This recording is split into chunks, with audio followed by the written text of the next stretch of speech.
do your lobbying before the meeting, not during it. We will call the meeting to order of the Washoe County County Commission for September 18th, 2018. And we will start by pledging a salute to the flag, and we would ask Mr. Pete Todoroff, would you please lead us in a salute? One of our good veterans. I pledge allegiance to the flag of the United States of America and to the republic for which it stands, one nation, under God, indivisible, with liberty and justice for all. Thank you, Mr. Todoroff, and it's always nice to see you. Madam Clerk, roll call, please. Good morning, Madam Chair. Marcia Burke-Bigler, Chair. Here. Kitty Jung, Vice Chair. Present. Bob Lucy. Here. Vaughn Hartung. Present. Jeannie Herman is absent. County Manager John Slaughter. Present. Deputy District Attorney David Watts-Vial. Here. I am Nancy Parent, County Clerk. You have a quorum, Madam Chair. Thank you, Madam Clerk. Mr. Manager, would you like to take item 3? I would, Madam Chair, members of the board. Item 3 is new employee introduction. This is actually was scheduled for a next meeting, so I'm curious if there are, by show of hands, are there any new employees in the audience that we would need to want to introduce today? I don't see any, so we will have that on a future agenda. Okay, thank you. So let's move on to item 4. Item 4, I will go down for that item.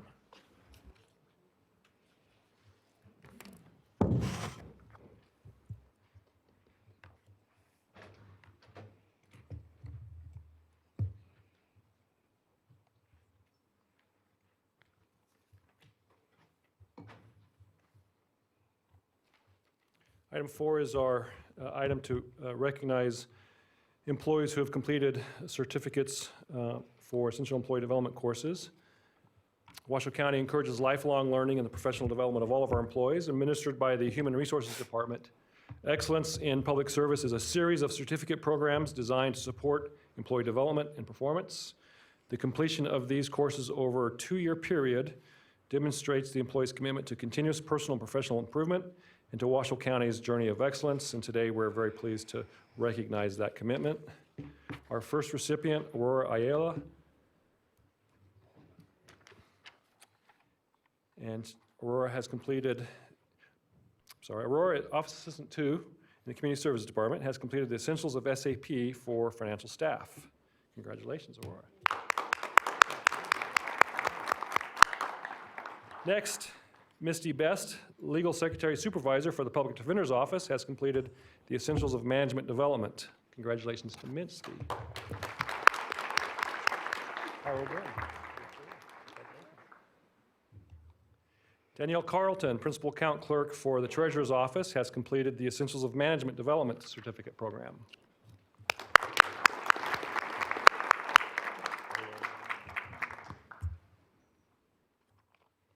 Steve Clement, Senior Appraiser for the Assessor's Office, has completed the Essentials of Management Development. Congratulations to Steve. Sandy Francis, Administrative Assistant for the Truckee Meadows Fire Protection District, has completed Essentials of SAP for HR representatives.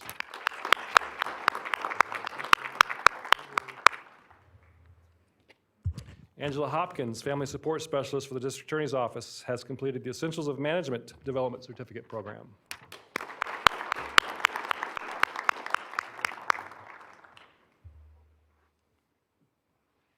Teresa Keniston, Librarian 2 for the library, has completed the Essentials of Management Development Certificate.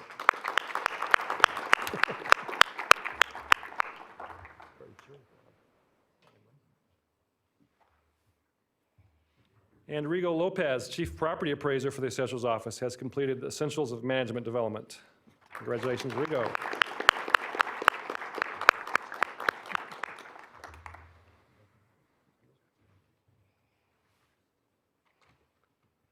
Pamela Matson, Account Clerk for the Comptroller's Office, has completed Essentials of SAP for financial staff.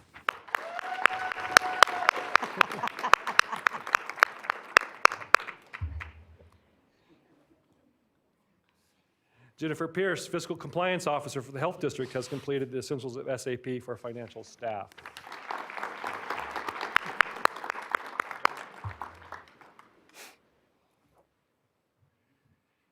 Kara Roseborough, Office Support Specialist for the Health District, has completed Essentials of SAP for Financial Staff.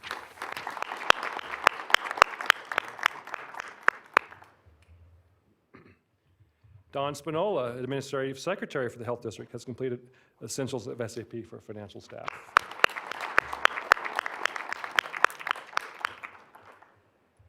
And Brian Stewart, Account Clerk 2 for the Comptroller's Office, has completed Essentials of SAP for Financial Staff.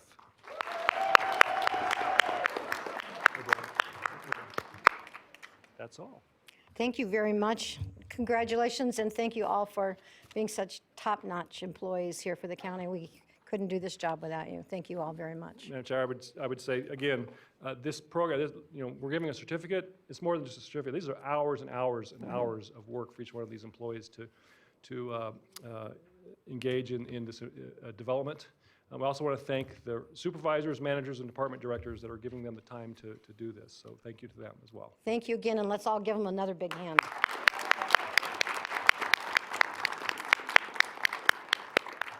Thank you, everybody. We will go to public comment now, and as Mr. Manager is coming forward. Before that, I believe, Commissioner Lucy, did you have something you needed to say before public comment?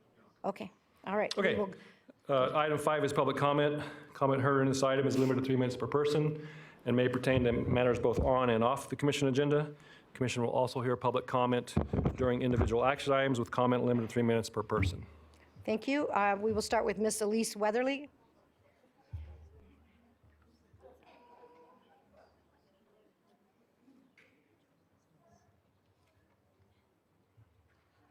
Thank you, Elise Weatherly, resident of Washoe County. I do have some overhead, so I don't know if we want to turn that overhead on or not. Could we have the overhead, please? 3 minutes. I want to say thank you guys for even giving us 3 minutes. I wish we had more, but I'm going to try to do as much as I can during this time. Just to let you know, anytime I hear the term human resources, I cringe. Okay, and I try to go back and say there were some good human resources people in my life. The El Dorado had one. His name was John Learned. They ran him off pretty quickly. The other ones that they had in place were very much yes men. Okay, we had some good ones for the bank. Ron Etheridge was good. Regina Smith was good. But what I would do is anybody that's in payroll, I would highly recommend that you do not do HR's work for them.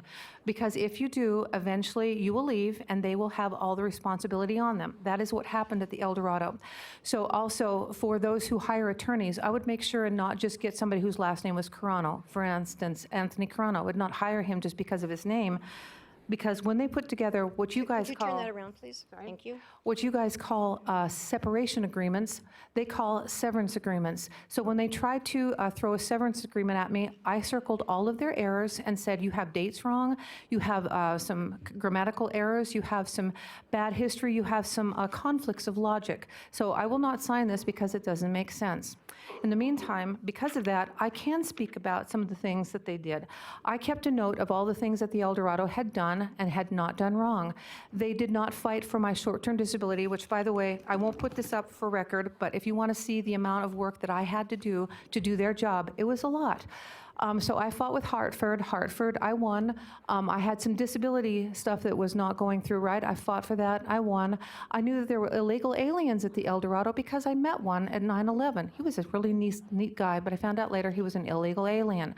So I tried to contact the government about that, and I tried to contact the government about the fact that the El Dorado does not pay minimum wage correctly based on rules and laws.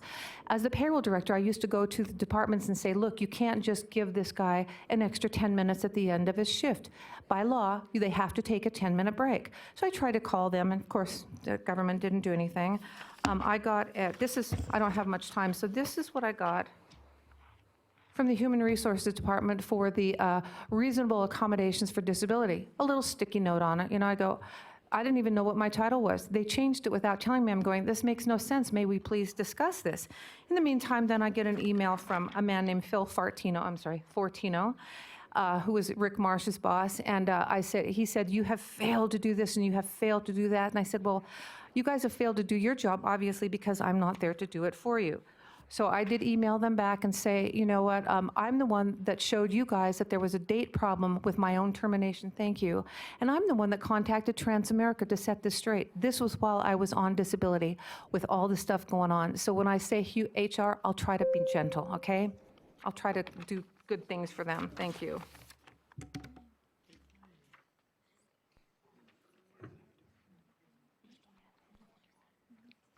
Good morning, Commissioners. My name is Pete Todoff, Chairman of the Incline Village Citizens Advisory Board.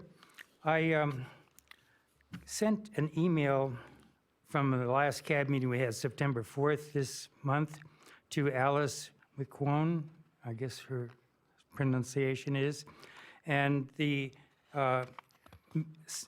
message I sent was Incline Village, Crystal Bay CAB, and public speakers wanted to have the MOU put on the agenda for the next meeting. So I got a letter back, or an email back from Alice, and she said that the only thing that the CAB is supposed to be putting on the agenda was variances and special use permits and so forth. So, but anyhow, in reference to that, I did some research and found out that the Board of Commissioners of any county may establish an ordinance advisory boards for the purpose of relating to the county about which board desires for study or advice. I have the copy of the Washoe County's Citizens Advisory Handbook, and on page 1 in comment and planning matters, the MOU is a planning matter. Number 2, page 2 of the primary tool for the Citizens Advisory Board is to collect and report concerned of their neighbors and community of public CAB meetings. Number 3, page 6, Citizens Advisory Board purpose is decisions-making bodies on planning and relevant related issues. Exchange information upon upcoming issues to facilitate the resolution. See stars on page 6 for legal basis. See attached county code address proposed planning and related projects. Number 5, page 7, work with county managers, office staff to prepare and address community concerns and planning projects. Number 5, Eric Young chose me to head up the community plan for Incline Village, Crystal Bay in last year. And plus, one of the CAB meetings was about transportation from the TRPA, and the other was an attendance from the, which had nothing to do with variances or special use permits. So what I'm asking is Washoe County Code Section 5-425-5436 does not restrict the CAB only to variances in development, which can only be put on the agenda as per Mr. Solero's statement. Mr. Solero's statement is not supported. Thank you, Mr. Todoroff, and I appreciate you being here today. If you would leave that information for me, please. I will, Thank you very much. Next on the list is Mr. Adam Searcy.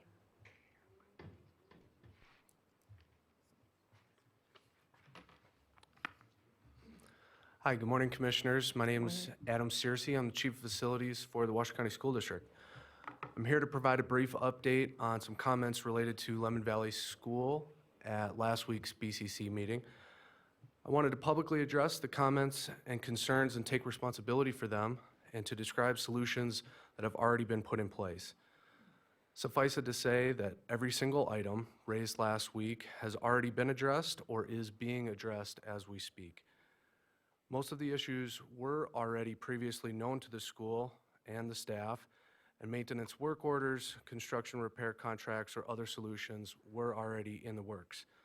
All maintenance repairs have been completed or advanced significantly within the last week, and a couple of contracted permanent solutions are imminent. It is of extreme concern to myself and all of us at WCSD when we receive complaints or concerns from the public about our facilities. And I wanted to be here today to make sure everyone understands how seriously we take our mission to keep your children safe, warm, and dry when they are in our care.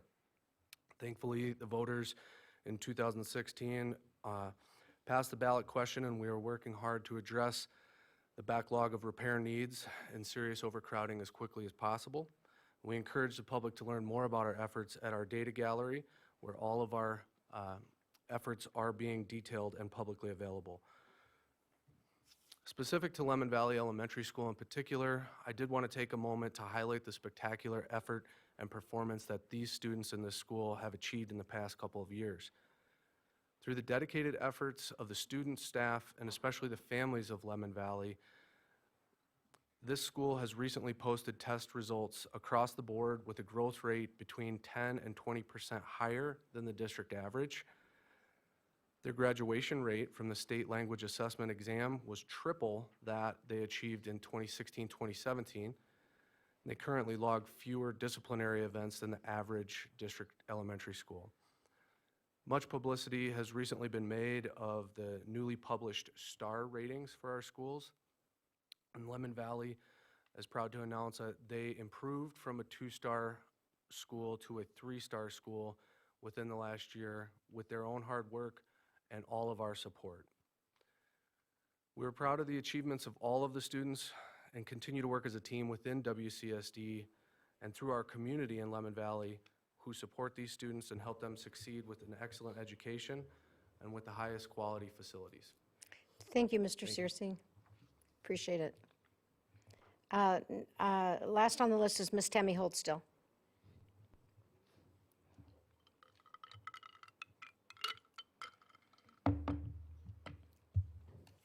Tammy Holt-Still, Lemon Valley Swan Lake Recovery Committee, for the record. One of the things I want to state for the record is that I have requested that all communications, and be it text, phone, email, be received to the Lemon Valley Swan Lake Recovery Committee regarding Prado Ranch, any and all of its representatives, including Mr. Peak, before, during, and after the meeting. That is for the record. Number two, I am also back here because, and I have been here, and it has been on the record for the last year, going on 2 years now, as of January 25th of 2019, it'll be 2 years I have been in front of you every single week regarding Lemon Valley. I have shown you the issues. I have talked to you about the issues. I have pleaded with you about the issues, and you have not done your fiduciary responsibility except for to say, well, we got to approve this development because they're going to elevate a portion of Lemon Valley Drive, but wait a minute, you go look at their PUD says 4. You were recommending 2, and you had asked for 4, and they wouldn't give it. So who's weighing the bull now? I don't know. Kind of interesting. Then you talk about the fact that you want to elevate and move water, which, let's start with, first of all, you have a sewer plant that is in violation of NAC. It is in the 100-year floodplain. And as of today, I know you've sent over $250,000 to protect it from Swan Lake waters, but it still breached twice. The ponds did, the holding ponds, or rapid infiltration. Okay? So then you talk about how does quality water or semi-quality water become red with algae? Because it doesn't have the quality anymore.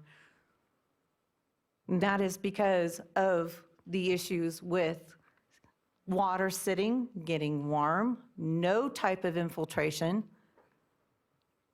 nothing. You don't have any irrigation, there's nothing to it. It just sits there and goes bad. You as a planning, or you as the commissioners should have been on top of this from day one, and you weren't. Again, you put yourselves in the state of emergency for out there, but you pulled yourselves out. Why was that? I think there was a legal reason why that happened. It was because you didn't want anybody looking at your books from the state or the feds. There's a lot of questions out there that need to be addressed, and I think there's issues with this planning commission and how they're doing things, because you're not looking at the whole picture. You're flooding residents downstream by what you approved last week, and you did it illegally also because you violated NRSs by doing it. You didn't address the stuff you needed to. Thank you, Ms. Holdstill. Seeing no more public comment, we will close public comment. Madam Chair, I have received public comment documents from Anne Marie Grant, which I will put on the record for you. Thank you very much. Appreciate you. that. We will close public comment and bring it back to the board. And with that, with that, Mr. Manager, we're on to number 6. Item 6 is Commissioner County Manager's announcements, reports, I'm sorry. and updates, requests for information or topics for future agendas. And I have nothing, Madam Chair. I don't think we really need to. You have nothing? Commissioners, anybody have anything they want to? Vice Chair Jung. Well, I would like to wish a happy Yom Kippur to all my Jewish people out there.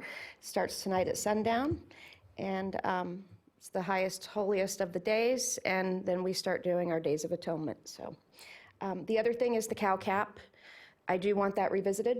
I want to study either internally or externally how we can improve it. What is it addressed? What is it not addressed? Why is the chief of fire having some issues with it? I'm sure he's not the only one. I'm sure my district health officer is also not loving it. And the cow cap, just so the citizen taxpayers here know what that is. It was a cost recovery act that we did during the Great Recession from different departments because they were they weren't paying for their postage, they weren't paying for their printing, and we were sort of subsidizing different enterprise funds. And so I just would like to take another look at it. Not that we're in smooth sailing, we're completely flat, but I think there could be a way that it could be a little bit more robust and much more understandable. And that is all I have today. Thank you. Thank you, Vice Chair Jung. I don't see anything from any other commissioners. Oh, Commissioner Lucy.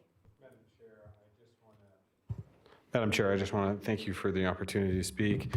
Do want to point out, we do have a busy morning today, so we're going to get to the things as quickly as possible. But I wanted to point out that today starts the first day of Interbike. We have one of our first inaugural shows for RCVA, which is bringing one of the biggest citywides that we've ever had here in Northern Nevada, bringing almost 10,000 visitors to Northern Nevada over the next 7 days or 2 weeks from all across the world with the biking industry. So very excited to have them and have the opportunity to highlight Reno, Tahoe, and Northern Nevada to those individuals. So very excited about that from the RCVA standpoint. Thank you, Madam Chair. Thank you, Commissioner Lucy. I also see in the newspaper this morning that we are now going to have Lime scooters here in the city of Reno. I don't know if that includes the university and Sparks also. Does it include everybody? It's a great improvement, shall we say. Yes, Lime scoots, that's right. Lim, yes. I forgot you call it Lim. Okay, with that, we will close 6 and move on to donations. Vice Chair Jung.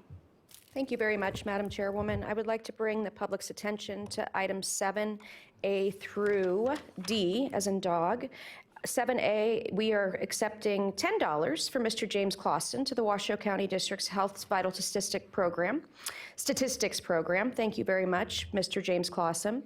And then item 7B, as in boy, a cash donation from the Grace Community Church of Reno, a nonprofit religious organization, to the Washoe County Human Services Agency in the amount of $225,000 to support the expansion of the Women's Crossroad Program, which is a nationally recognized program to help women and men to have fully supported wraparound services to get out of any addiction issues they may have that has created them to be in the justice system or living on the streets.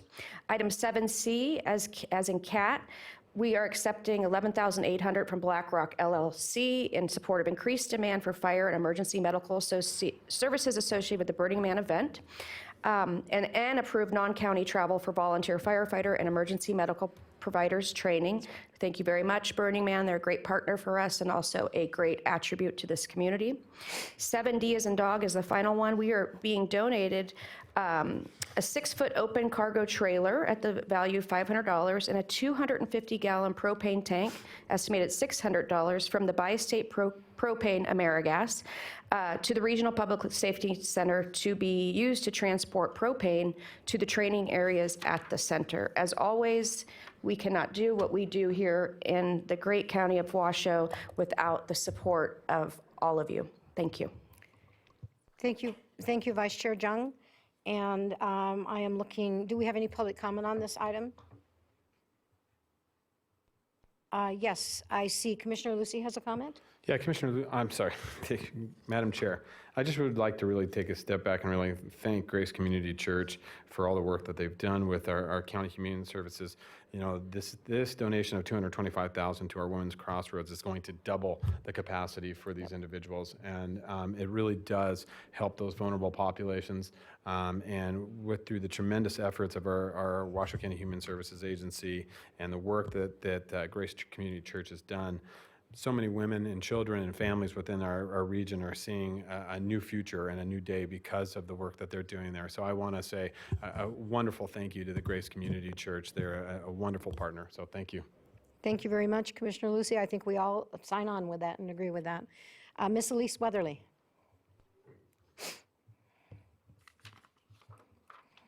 Elise Weatherly. What I wanted to just say is that this kind of surprised me, number 7B, a cash donation from a church, because whatever happened to the separation of church and state is what I was thinking. You know, it works part of the time, not part of the time. And so you hit it on the head when you said a nonprofit religious organization. That's what Grace Community Church is. It's a nonprofit religious organization, so I guess they can do whatever they want. One of the things that I have noticed is that a lot of these religious organizations do not read the scripture that says, don't you know that friendship with the world is enmity with God? And so they take the Bible, by the way, I want to say thank you to Israel, too, because of the Messiah that did come. I got to be grafted into Israel, and for that I am eternally grateful. But what I will say is that there are a lot of vulnerable women out there that probably could use that money as much as anybody else through the government, but the sheep and the wheat are being ignored in these nonprofit organizations, and the money is given to the tares. And so what I would like to do is I want to name some names of some people that are nonprofit religious organizations that have turned their back on Yeshua HaMashiach. Reno Christian Fellowship, Sparks Christian Fellowship, Summit Church, Community Bible Church, Destiny Church, First Baptist Church of Minden, Gardnerville, and the list goes on and on. The other thing I would like to say too is that how do we know that this money that's being donated is actually going to the right place? Who is in charge of looking at the donations, the money coming in, the money going out, and seeing if there's a reconciliation of those funds? I would like to know that because I think it's really important that we just don't think that everything is handled correctly, that there is such a thing as accountability. Thank you. Close public comment and bring it back to the board. And we will move on to, we need to take a motion on the, for some reason, Okay, we need to take a motion. We have a motion and we have a second. So with that, we will, Madam Clerk, We did not get the second. Commissioner Hartung. Thank you. And so with that, I will call for the vote. To all those in favor of the accepting the donations as listed, please signify by saying aye. Aye. Opposed? And Please cast your vote on the screen and affirm your vote up above. Commissioner Hartung, please. Commissioner Riddle. Sorry, forgive me, Madam Clerk. Yes, I Thank you, sir. touched the button. Motion carries 4-0 with Commissioner Herman absent. Okay, and with that, we will move on to proclamations. So I'm sorry, I gave them to you, but I didn't write down who had what. Madam Chair, why don't I read this item, and then Okay. we'll get, looks like Commissioner Lucy. So item 8 is our proclamations for today. There were items 8A1 through 8A4. The first being 8A1, proclaiming September 2018 as National Preparedness Month. And Assistant County Manager Kate Thomas will be here to accept that proclamation. Commissioner Lucy. Good morning, Madam Chair. Thank you so much for giving me the opportunity to speak in front of you this morning and provide this proclamation for National Preparedness Month. You know, obviously Washoe County plays a major role in all emergencies here within the county. Our emergency response team is tremendous, from wildfires to earthquakes to you name it, natural and unnatural disasters that we see here continuously. Washoe County tries to provide the best response possible for our citizens through a multitude of agencies that we offer here. So it's my honor to read for you this proclamation. Whereas, on the 17th anniversary of the tragic events of 9/11, National Preparedness Month creates an important opportunity for every resident of Washoe County to prepare their homes, businesses, and communities for any type of emergency, from natural to man-made disasters. And whereas history has shown that government cannot act alone when it comes to preparing for and responding to and recovering from disasters. Our regional emergency management team consists of state, local governments, nonprofit, volunteer organizations, the private sector, and most importantly, the public.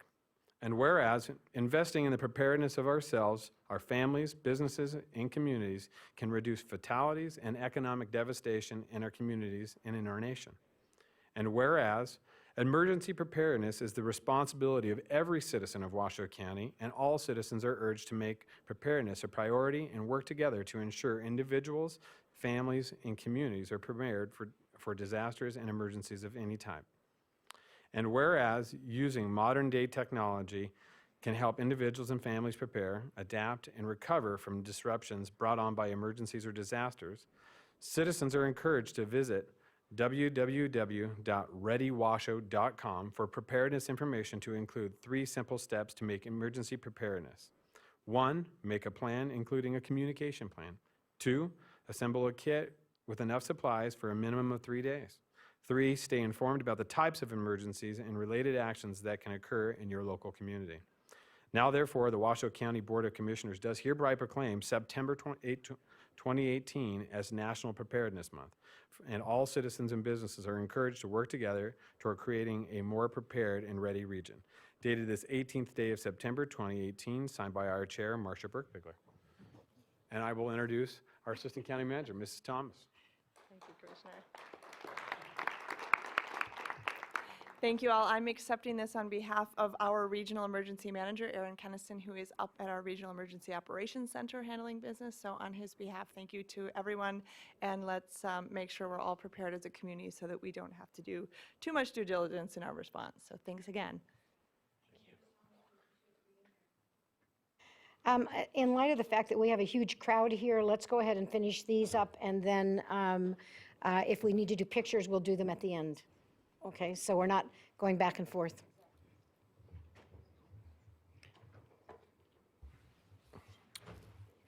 Next proclamation is item 8A2, proclaiming Washoe County as a Purple Heart County, and Commissioner Hartung is here to present this item. Madam Chair, Commissioners, for the record, Commissioner Von Hartung. You know, it's a pleasure for me to stand here today, and I'm going to turn, Madam Chair, and I know normally we don't do this, but this is important. We are able to assemble because of what active military and what veterans have done. And you can say anything you want. You can castigate as much as you'd like because of what the military has done for our country, upholding the Constitution of the United States of America.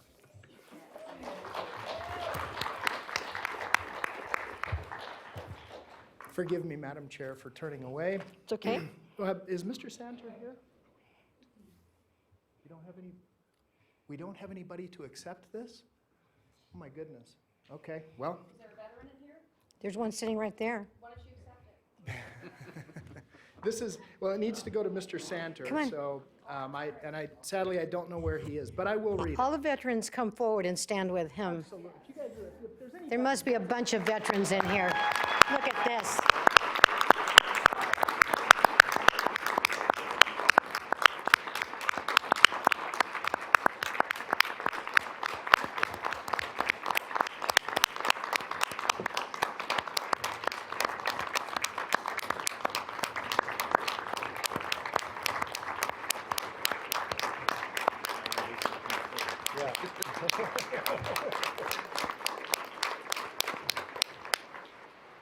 Are we ever blessed? Please, come around.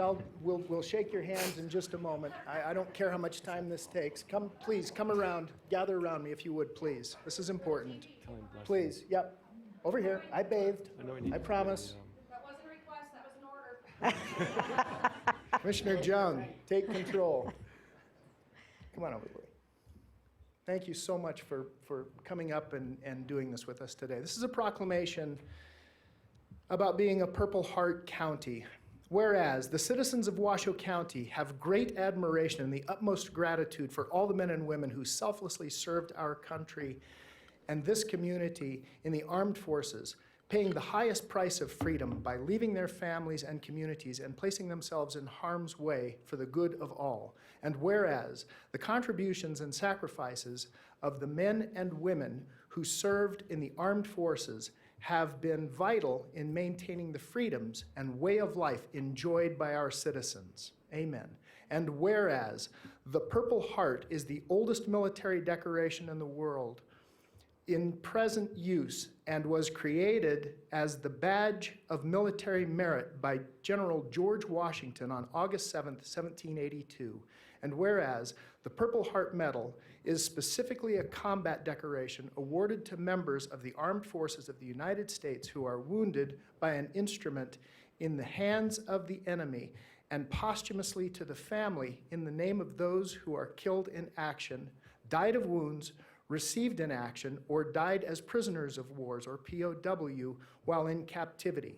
Whereas the Military Order of the Purple Heart is the only congressionally chartered veteran service organization comprised strictly of combat wounded veterans, and whereas Washoe County has residents who have made the ultimate sacrifice in armed combat since 1861, and residents who have been awarded the Purple Heart Medal for wounds received in combat, and now, therefore, the Board of County Commissioners does hereby proclaim a Purple Heart County, it's Washoe County rather, as a Purple Heart County, and honor the service and sacrifice of our nation's men and women in uniform, either wounded or killed by the enemy while serving to protect freedoms enjoyed by all Americans. Adopted this 18th day, September 2018, signed by the hand of Marcia Burke-Bigler, our chair. Thank you so much for coming up. I'd like to, Mr. Manager, I'd like to rescind my request not to have pictures. Since all of you guys are here, could you come forward so we could get our pictures with you? We consider it an honor.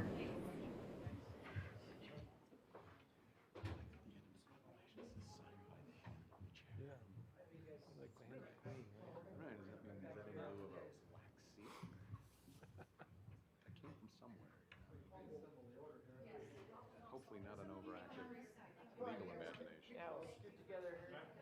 Out of the way.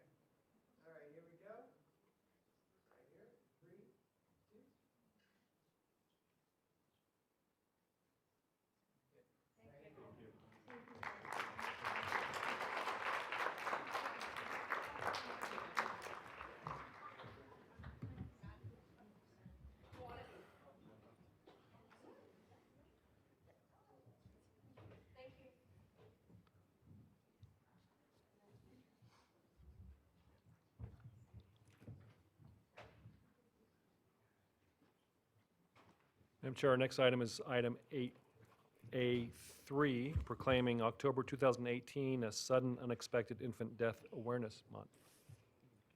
Commissioner, our Vice Chair Jung. Thank you, Madam Chairwoman, and I have with us Ms. Amber Howell, who is our Director of the Human Services Agency. Good morning, Ms. Howell. To take the proclamation. Whereas sudden unexpected infant death, SUID, is a leading cause of death among otherwise healthy infants under the age of 1 in Washoe County. And whereas there have been 19 infant deaths in Washoe County since 2014 due to unsafe sleeping conditions. Whereas babies can suffocate as a result of sleeping in an adult bed or in other dangerous sleep surfaces, such as couches, armchairs, or pillows. And whereas babies sleep safest when sleeping alone, on their back in a crib or bassinet with a firm mattress and a tightly fitted sheet with no other items, such as toys, pillows, or blankets, in the sleep area and when they are dressed appropriately so they don't overheat. And whereas during the month of October, which is SUID Awareness Month, the Washoe County Human Service Agency's Children's Services Division is joining the national effort to raise awareness about the risk of unsafe sleeping environments and promoting the Safe to Sleep campaign. Now, therefore, the Washoe County Board of Commissioners does hereby proclaim October 2018 as Sudden Unexpected Infant Death Awareness Month. and encourages all Washoe County caregivers, parents, grandparents, aunts, uncles, babysitters, child care providers, health care providers, and others to practice safe sleep habits and reduce the risk of SUID and other sleep-related causes of infant death. Signed by our fair chairwoman, Marcia Burkbigler. Ms. Howell? Good morning, Commissioners. Amber Howell for the record. Thank you for giving me this forum. Again, this is our third year that we've been doing this robust campaign. One of the things that we're doing this year is that our agency is partnering with WIC clinics around the area and Renowned Pregnancy Center to hand out these new fragile freight Snuggies that infants can put on as a reminder that they are very fragile, to keep this side up and to always remember the ABCs. The deaths within Washoe County are unnecessary and 100% preventable, and we need to remember that as a community. We've done several things in the last year to decrease the amount of unsafe sleep in our areas. We've had 50 bulletins and billboards with Lamar advertising throughout Washoe County. We've had 3 RTC buses wrapped with unsafe sleep messaging so that we reach the community on a more wider scale. We've had more than 109,000 safe sleep inserts included in our TUMWA bills over the past year, and 30,000 members have received news releases on unsafe sleep numbers and messaging. And we hope that next year when we come in front of you, we will see that our diligence has proven to be very effective in reducing these unnecessary deaths. Thank you so much for allowing us to continue to support this effort. Amber, will you hold that up one more time? It's so cute. Kitty, I think that'll fit you. Thank you so much. Thank you, Ms. Howell, so much. We appreciate so much what you do. You are wonderful for us, and so we really appreciate it. Thank you. Thank you. Mr. Manager? Our next proclamation is item 8A4, proclaiming September 2018 as Childhood Cancer Awareness Month. Hi. Whereas the American Cancer Fund for Children and Kids Cancer Connection report cancer is the leading cause of death by disease among U.S. children between infancy and age 15. This tragic disease is detected in nearly 16,000 of our country's young people each and every year. And whereas 1 in 5 of our nation's children loses his or her battle with cancer, many infants, children, and teens will suffer from long-term effects of comprehensive treatment, including secondary cancers. And whereas, founded 25 years ago by Stephen Firestein, a member of the philanthropic Max Factor Cosmetics family, the American Cancer Fund for Children, Inc., and Kids Cancer Connection, Inc., are dedicated to helping these children and their families. And whereas the American Cancer Fund for Children and Kids Cancer Connection provide a variety of vital patient psychosocial services to children undergoing cancer treatment at Sunrise Children's Hospital, Children's Medical Center at Summerlin Medical Center, UMC Children's Hospital of Nevada and Las Vegas, and Renowned Children's Hospital in Reno, as well as participating hospitals throughout the country, thereby enhancing the quality of life for these children and their families. And whereas the American Cancer Fund for Children and Kids Cancer Connection also sponsor Courageous Kid Recognition Awards, family sailing programs, pet-assisted therapy, KCC Supercar Experience, and hospital celebrations in honor of a child's determination and bravery to fight the battle against childhood cancer. Now, therefore, the Washoe County Board of Commissioners does hereby proclaim September 2018 as Childhood Cancer Awareness Month, again, signed by our fair chairwoman, Marcia Burkbigler. And there's nobody to get it, which is fine. Hopefully that's because we are combating childhood cancer. So Thank you, Vice Chair we will do all that we can Jung. to keep children safe. Thank you. So let's do a round of applause as our Vice Chair is coming back up. Thank you for all of this. Appreciate it. Just bring it up. I was just going to say you could just bring it up. Yeah. So we need a motion to, yes, good point. Do we have any public comment? I don't see any on my list, Madam Clerk. Okay, we have no public comment, so we'll close public comment and bring it back to the board. We have a motion. Do I have a second? Second. We have a motion and a second. All those in favor signify by saying aye. Aye. Opposed? Cast your vote on the screen and affirm your vote above, please. Motion carries 4-0 with Commissioner Herman absent. And with that, we will move to item 9. Mr. Manager, you want to read it quickly? And I would just say up front that we really don't need any testimony on this. I think everybody on this board is already supportive of this. Let's let So, Mr. Manager read it. item 9, recommendation to opt into the class of claimants in Kane County versus United States, case numbers 17-739C and 17-1991C, to recover from the federal government funds that were not paid to Washoe County for fiscal years 2015, 2016, and 2017 under the Federal Payment in Lieu of Taxes Program, and to authorize and ratify the actions taken by the county manager and the district attorney or their designees in pursuing a claim in the case. Madam Okay. Chair. Thank you. We are not going to do a hearing. Do we have any public comment on this item? Seeing none, we will close public comment. And I have a motion by Commissioner Hartung. Do I have a second? Second. Second by Commissioner Lucy. All those in favor signify by saying aye. Aye. Aye. Please cast your vote on the screen and then affirm your vote above. Motion carries 4-0 with Commissioner Herman absent. And with that, we will move to our public hearing. So we are opening the public hearing on the appeal to the Washoe County Board of Adjustments denial of the special use permit on Arrow Creek. Madam Chair, this is item 10. This is a public hearing continued from August 28th, 2018. This is an appeal of the Washoe County Board of Adjustments denial of special use permit case number WSUP 18-006, Arrow Creek Middle School grading. So we've already had a pretty full hearing on this. Commissioner Lucy, have you something you want to add? Or do we, first off, let me ask, do we want staff to make a presentation to us? I'm good. Okay, so thank you very much. Staff, we'll turn it to Commissioner Lucy. Did you have something you wanted Thank to you, start Madam off Chair. with? Yes.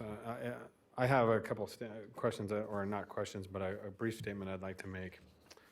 First and foremost, obviously, majority of you are here today to discuss and see the outcome of this hearing that we're about to impart on. Over the last 2 weeks, I want to make it very clear on the original scheduled hearing that transpired on the 28th, there was discussion about objection to this school or what the challenges may be. And I want to assure you that there was no objections to the school as it was. We were merely adhering to process. Process is one of the major reasons that we had the discussion about why the school was not granted or the issue was continued at that date. We also were short one commissioner who could not be in attendance and felt that her voice wanted to be heard at this time. So with that being said, one of the big deals that we had was that when the school district came in front of us to discuss the school, the transference of the property had not been transferred to the school district from the U.S. Forest Service. U.S. Forest Service, we were waiting for them to adhere to some of these things. I have received over hundreds of emails from concerned individuals on both sides of the topic. And so I've met with individuals, I've talked to staff, I've actually visited and heard a number of the concerns that have been brought up by you, whether it's from fire access, whether it was widening of roads, whether it was traffic concerns, whether it was flooding. I have visited the property, I have talked to staff, I've talked to U.S. Forest Service, I have talked to school district staff. We have discussed this at length.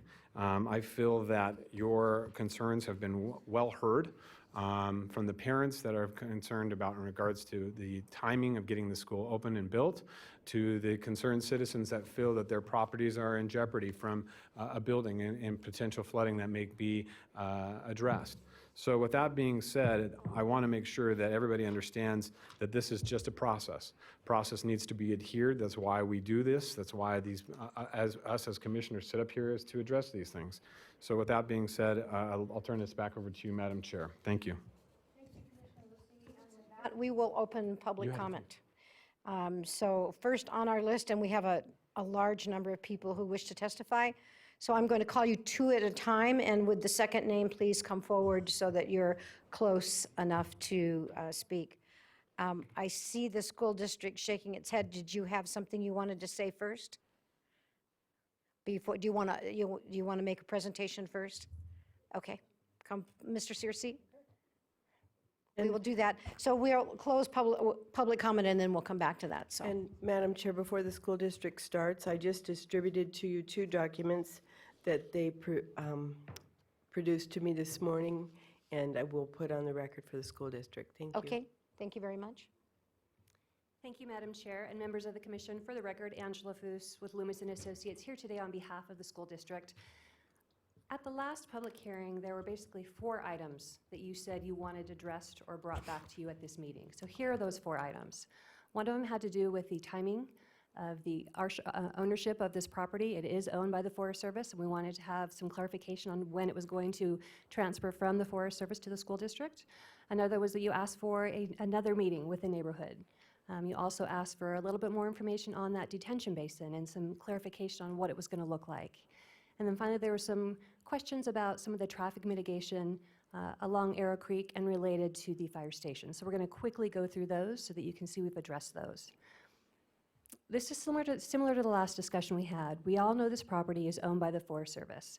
The school district will be acquiring this property through a grant program that allows the Forest Service basically to give property to schools when it's used for school purposes.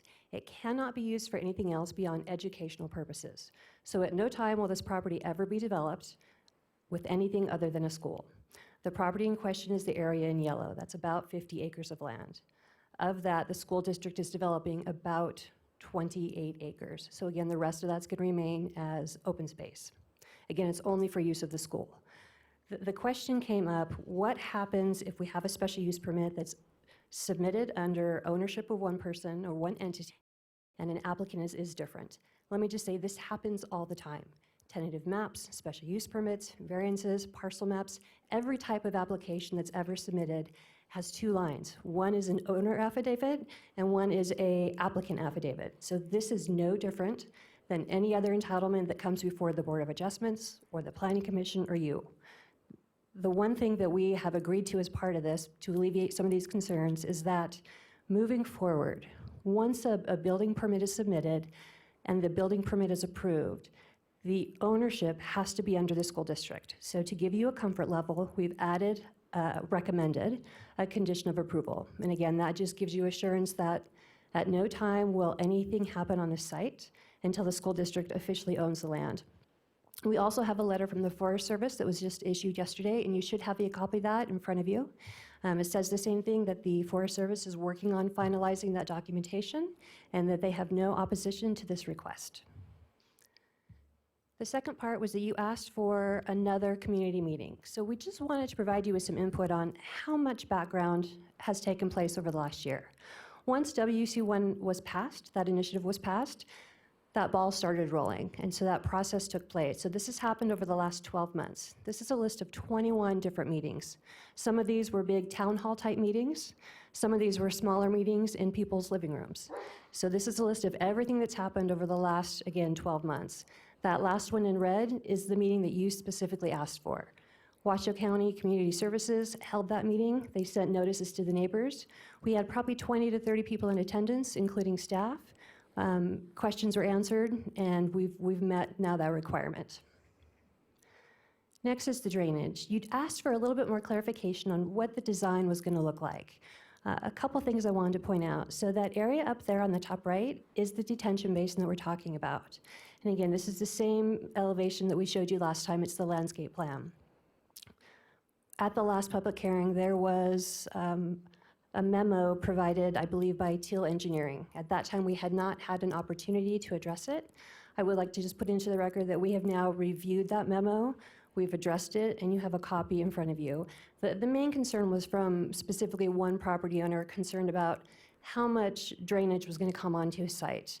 So the Cliff Notes version of that, if you go to the very back, is basically the amount of storm drain that he receives now is basically going to be cut in half.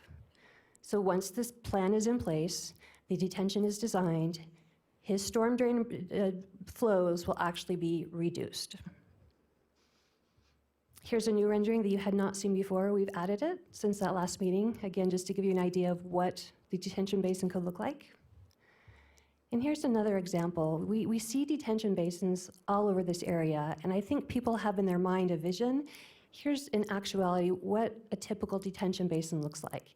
This is one that's been in place for the last 20 years. It's been effective. It's also located right next to a residential development. So just to give you an idea, here's an example of something that exists right now located off Mount Rose Highway. Another concern, specifically Mr. Hartung, you brought up is questions over traffic. And so we wanted to reiterate some of the things that the school is doing to actually improve the traffic situation. Number one is they're putting in a new traffic signal, and that's going near that fire station. So on the corner of Thomas Creek and Arrow Creek, that will help that flow. That will also help to ensure that we have safe access for the fire station when trucks need to get out. We're also adding a new private way roadway, and so that's connecting Crossbow to the west and Thomas Creek to the east. So that is basically parallel to Arrow Creek. So that traffic that's currently on Arrow Creek during school hours will be able to go onto that private roadway. The county won't be responsible for maintaining it. Again, that's the responsibility of the school district. So again, something that's positive, the school district's taking care of it on their own. It doesn't negatively impact the Washoe County. It actually helps you because it helps alleviate traffic. Some other things that we've added, of course, we have the school zone flashers on both Crossbow and Thomas Creek. And then we've added turn pockets on both Crossbow and on Thomas Creek. And then finally, there were questions about the fire station. We really didn't get into this detail last time, but we wanted to emphasize some of the things that the school district is doing to improve the improvements related to the fire station. We have had meetings individually with Washoe County staff as well as with the Truckee Meadows Fire Protection District. And what we've come up with is hopefully a plan that works for everyone. So we know there's an existing fire station. We want to make sure they have the ability to get out during that peak school time, and that's in the morning and that's in the afternoon. So again, the number one thing is adding that traffic light. We're also putting in some striping, and that will go both on Thomas Creek and Arrow Creek. So in front of the fire station, when they're trying to get out, they'll have the striping that says do not block, so cars won't be blocking that. We're also putting in a traffic preemption device, and we've talked about this before on other fire stations. So basically, if there's a call and the fire trucks need to get out, they have the ability to control that stoplight. So if they need to get out quickly, they can make it go green in one area or red in another area more quickly than it normally would. Again, these were the conditions of approval that we suggested be added. The one thing that we've added that you had not seen before that we're adding now is new condition P as in Paul. And again, that's just a condition that we make sure that before a grading permit or any kind of building permit is issued, that the Washoe County School District owns the property. And finally, the findings. So remember, this is a special use permit for a grading plan. It has nothing to do with the use. A school is allowed. The things that we're looking at is how do we make sure that we meet these 5 findings? One is consistent. Is the plan that's being proposed consistent with your goals, your policies, and your codes? So this has to do with everything in your zoning code, everything in that Southwest Truckee Meadows area plan. This complies and actually exceeds the code requirements. Finding number 2, related to improvements. What improvements are we putting in that, again, meet code or exceed code? We've talked about drainage. The drainage that they're designing exceeds the code and actually provides better protection for those neighbors downstream. So that's a plus. That's a huge improvement. In terms of roadway improvements, again, we're putting in a traffic light. We're making sure that everything is safe. We're putting in a private 2-way road that runs parallel to Arrow Creek. So again, we're providing actual improved traffic connection for those schools and for people dropping off and picking up their kids. That's a benefit to the project. That's not required, but is something that they're doing. Parking. We talked about this last time. So middle schools have a parking requirement. This site's required to have 114 parking stalls, typical standard for middle schools. The project, and again, in trying to listen to the neighbors' concerns, make sure we don't have parking in the residential areas, is providing over 500 parking spaces. That's on site and on that 2-way road. So again, required to have 114, we have over 500. That is more parking spaces than any middle school in the school district. Huge benefit. The fact that it's not detrimental to the neighbors, this actually improves the neighbors' drainage. I can't think of a better reason to say neighbors. I know that there's concerns about having new development next to you, but this is actually going to help some of the challenges that you've been having with drainage. So that's a plus. That's something positive to be looking forward to. And again, there's no effect on military installation because there's no military installation in the area. And again, if you have additional questions on the things we talked about last time, we can go back to those slides. But other than that, we just wanted to focus on the things that you said you still wanted addressed, as opposed to things we'd already covered. So with that, I will conclude my presentation. Staff, as well as all of our engineering staff, is here if you have any specific questions. Thank you, Ms. Foose. Do any of the commissioners have questions? Commissioner Lucy? Madam Chair, one thing I would like to bring up, one of the discussions that Commissioner Hartung and I had in regards to traffic was in regards to Arrow Creek Parkway going from 4 lanes from the Arrow Creek gates down to 2 lanes from Thomas Creek down to Wedge Parkway. Through some discussions with RTC and what we were doing at RTC and the 2040 Regional Transportation Plan, otherwise known as the RTP, which was approved by the RTC. This project, the widening of Arrow Creek Parkway, is included in the RTP and is slated for construction between the years 2022 and 2026 timeframe. So that widening will go along as planned from 2 lanes to 4 lanes to address some of the concerns of many of the parents and many of the residents up there from the Thomas Creek all the way down. And one of the other discussions that we had was that there would be a challenge for individuals getting out in case of emergency down Arrow Creek Parkway. I'd like to reassure everybody, once you get to that Thomas Creek Parkway, Thomas Creek and Arrow Creek Parkway intersection, there's multiple transits you can to exit upon. You can go south to Mount Rose Highway, you can go north to Zalesi Lane, and continue on south down there. So I think a lot of those concerns have been addressed as well, and I want to make sure that that's put on the record. Thank you, Madam Chair.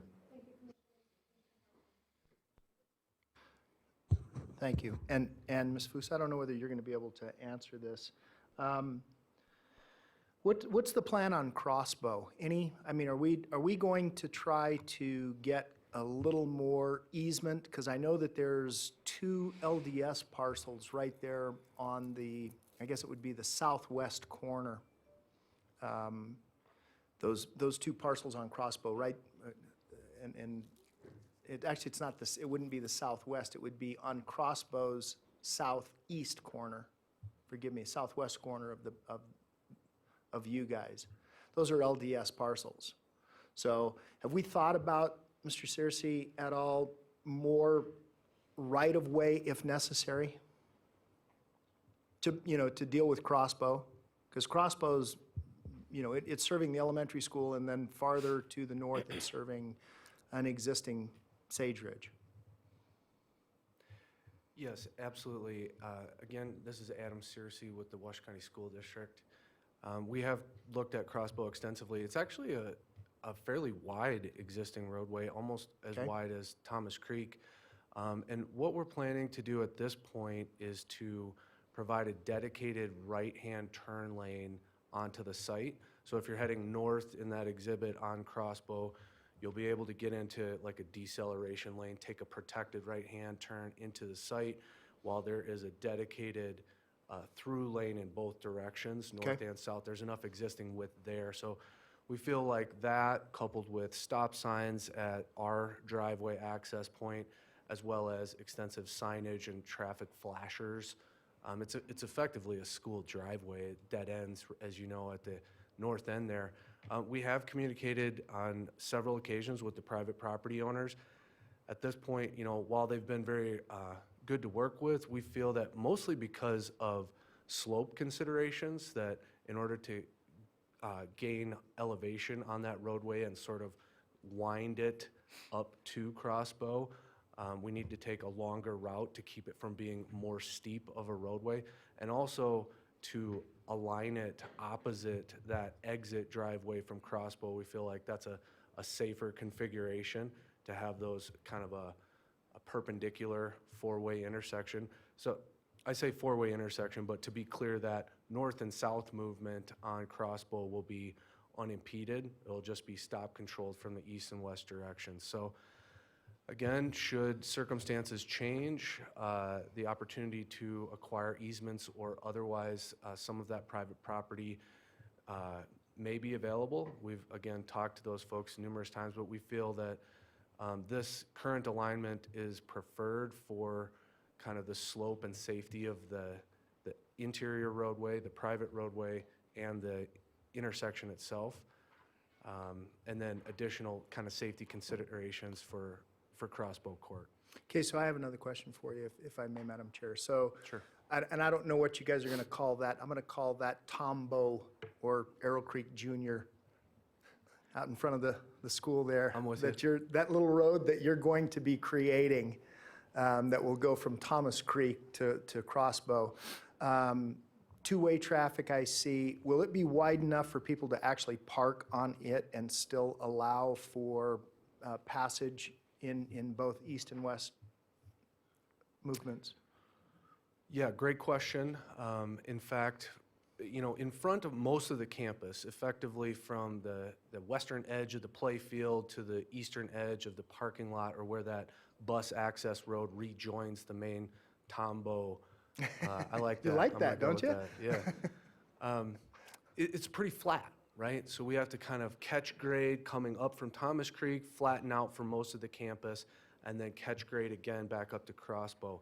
So where it's relatively flat, we are actually going to be constructing in excess of 40 feet width. That will allow for two-way traffic as well as accommodate parallel parking on both sides Good. of that And so roadway. buses won't have any trouble getting through if there are cars parked there? That's No, the real absolutely. question. It will Okay. neck down as we get steeper and connect to Crossbow Court. Sure, but yeah, as the grades allow, I there's- understand.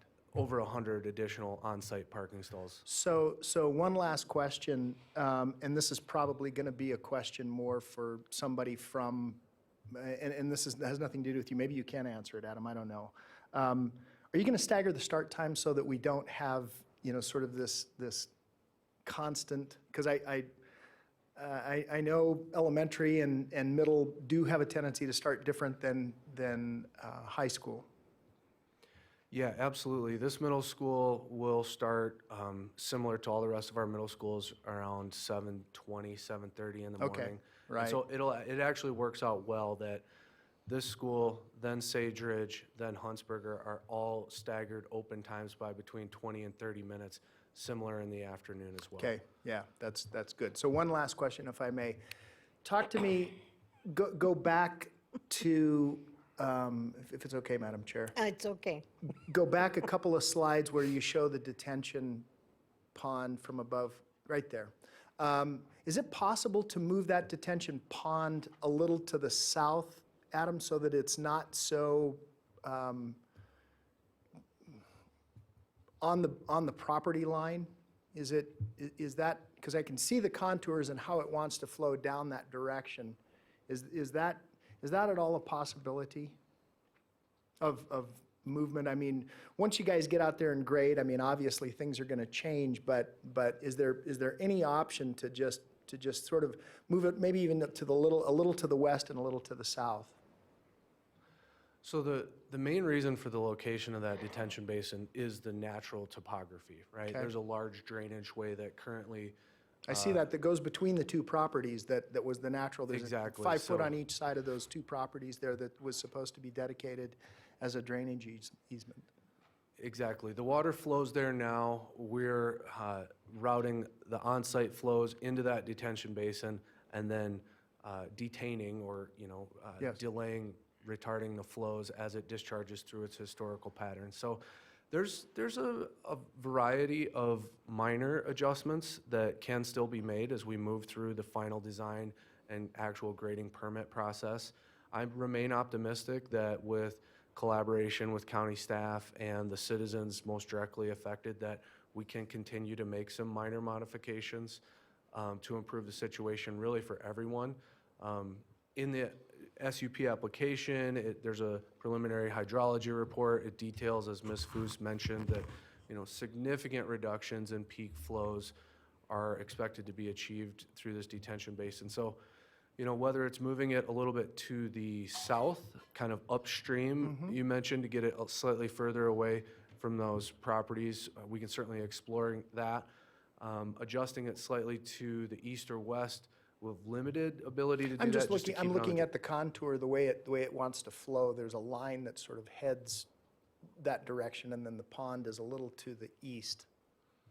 So, and I'm assuming, because I can't really tell on this map and because the word detention basin is over the top, but I'm assuming that you're aligning that with the two property lines where the easement is coming together, correct? So right now, the design No? reflects that the stormwater is being discharged in its current drainage alignment, right? So again, there is opportunity to continue conversations with county staff and private property owners and possibly discharge this water in a new alignment, subject to private improvements being completed appropriate to accept that new flow alignment. Right. Does that make sense? We don't want I to just do. No, I know. dump the That's water exactly what in a I'm, place where it hasn't gone. I understand. So, we've had conversations along those lines. We still need to work out the details. There is ample opportunity and time to make those minor adjustments. But to be clear, to your point, we're detaining the water in its current drainage channel and releasing it in its current drainage alignment. Thank you, Madam Chair. Thank you, Mr. Searcy. Thank you, Commissioner Hartung. I see no other commissioner questions, so with that, we will go back to public comment. And thank you, Mr. Searcy. We will open public comment. Again, there's a large number of people who want to testify. Please do your best to keep it to 3 minutes, to keep your testimony to 3 minutes. And if you're simply repeating something somebody else has said, say "me too" or something like that, and let's move through this as quickly as we can. I will call 2 names, so the second name, please come forward so that you're ready to go when your time is up. So first up is Miss Jennifer Brand, and next is Mr. Rick Wesley.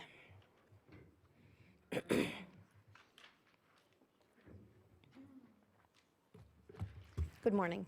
Good morning, Madam Chairman. Thank you for giving me this opportunity to speak. It's Dr. or Professor Jennifer Brand. I agree that we all want the best school possible. We want someplace where the students and staff can be safe and learn well, that the taxpayers get good value for their money and their investment in the future, and where residents and schools can live together happily ever after as neighbors and as a good community. Instead, this feels like a shotgun wedding. Many real issues have been met with misinformation, miscommunication, and piecemeal approaches, such as saying, oh, that's not our problem, that's transportation's problem or fire department's problem or whatever. I'm not seeing good problem-solving teamwork or engineering processes going on here. For example, I live a block away from where it was, and I didn't even know the school was going to be built until July. So anyway, trying to work within the timeline. I'm looking and trying to ask you people to actually not approve this grading permit because I'm asking you to stop and let us look at the whole picture. There's no point in just because this is a cheap piece of land, let's buy it. Less than 48 hours ago, I received my requested list of what other sites you looked at. And although 4 of those parcel numbers that Adam Searcy sent me were incorrect, of the remaining 4, I located a site which at least deserves cursory looking. If this is indeed the best place that we can make try to make a silk's purse out of a sow's ear, that's fine. But there is government-owned land within walking distance, long walk, of that property, which will require little or no grading, which will therefore be cheaper to put up a school, which will require less traffic modification, and will not require the whole drainage problem. So I'm hoping that you all will give us a little bit more time to actually look at this and see why those pieces were rejected, what the other 4 that I didn't get the correct APNs for, were rejected. And it's worth doing. Let's do it right. As a university professor for over 20 years, I wanted my engineering students to come to me well prepared. It's very important that we have these schools, and we want good schools, and we want them in the neighborhoods. I think that we want a lot of things here, but I didn't even hear about this 544 parking spaces until today. So I think we should move a little more slowly and make sure that we're doing this right. Thank you very much, and I'm within my time limit. Thank you. Mr. Rick Wesley, and then Ms. Teresa Wesley. Hi, everybody. I'm Rick Wesley, and I'm here speaking on behalf of the children. You know, our children in this community, in this city, need their education. And I know that nobody wants a school in their neighborhood or in their backyards, but it's time to get serious about our children and their educations. I don't have any children at that age. I do have grandchildren, and I've just seen this go on for a long time. And the housings that are being built, we need schools.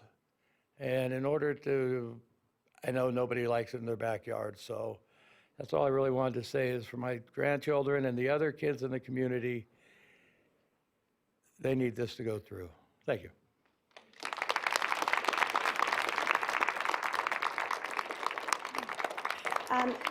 Next is Ms. Teresa Wesley and then Mr. Sev Carlson. And let me just say, ladies and gentlemen, I know this is a really hot issue and everybody really cares. We're trying to run a professional business meeting here, so if you would please hold your applause until the end. Go. Out of respect for each other, yes. Can I go now? Yes, you may. Okay, thank you. Yes, my name is Teresa Wesley. I'm representing my 2 great-grandchildren. And for what I've heard today and other things, that some people just don't want children passing their houses to go to school. Well, I want to tell you that 65 years ago, when we bought our house in California, we bought it 1 block away from a grammar school. And you would be rewarded to find out the nice children that passed our house for 38 years. And they would come back later on to talk to us. The kids, I think, are being prejudiced against because they are children, and a lot of people don't want them passing their house to go to school. But the people that don't want this, they were children once. Can't they remember going to school and passing somebody's house or whatever? Anyhow, my son said most of what I wanted to say also, and hopefully this will pass and go through. Thank you. Thank you. Next is Mr. Sev Carlson and then Miss Erica Myrich. And please, everybody, if I butcher your name, let me know. Mr. Good morning, Madam Chair, Commissioners. Sev Carlson for the record. I live in Washoe County. My children will be zoned for this school. I'll echo the statements that have already been stated, but I think from a legal standpoint, it's important to look at what the Board of Adjustment considered in denying the SUP. And the considerations that it made are beyond its scope, simply. And so it's your turn to correct their errors of going beyond the scope. You've asked some important questions last month. You've asked some important questions today. But it's important to look at, this is for grading, and it's only grading. We have those elements that Ms. Foose talked about. The findings can be made. This commission can make those findings. Thank you. And then Mr. Gary Pistello. Hi, and thank you so much for having me. My name is Erica Mirich. I am a resident of Saddlehorn. I live approximately 1,000 feet away from this potential school. And I also am the mother of 2 Huntsberger Elementary School students.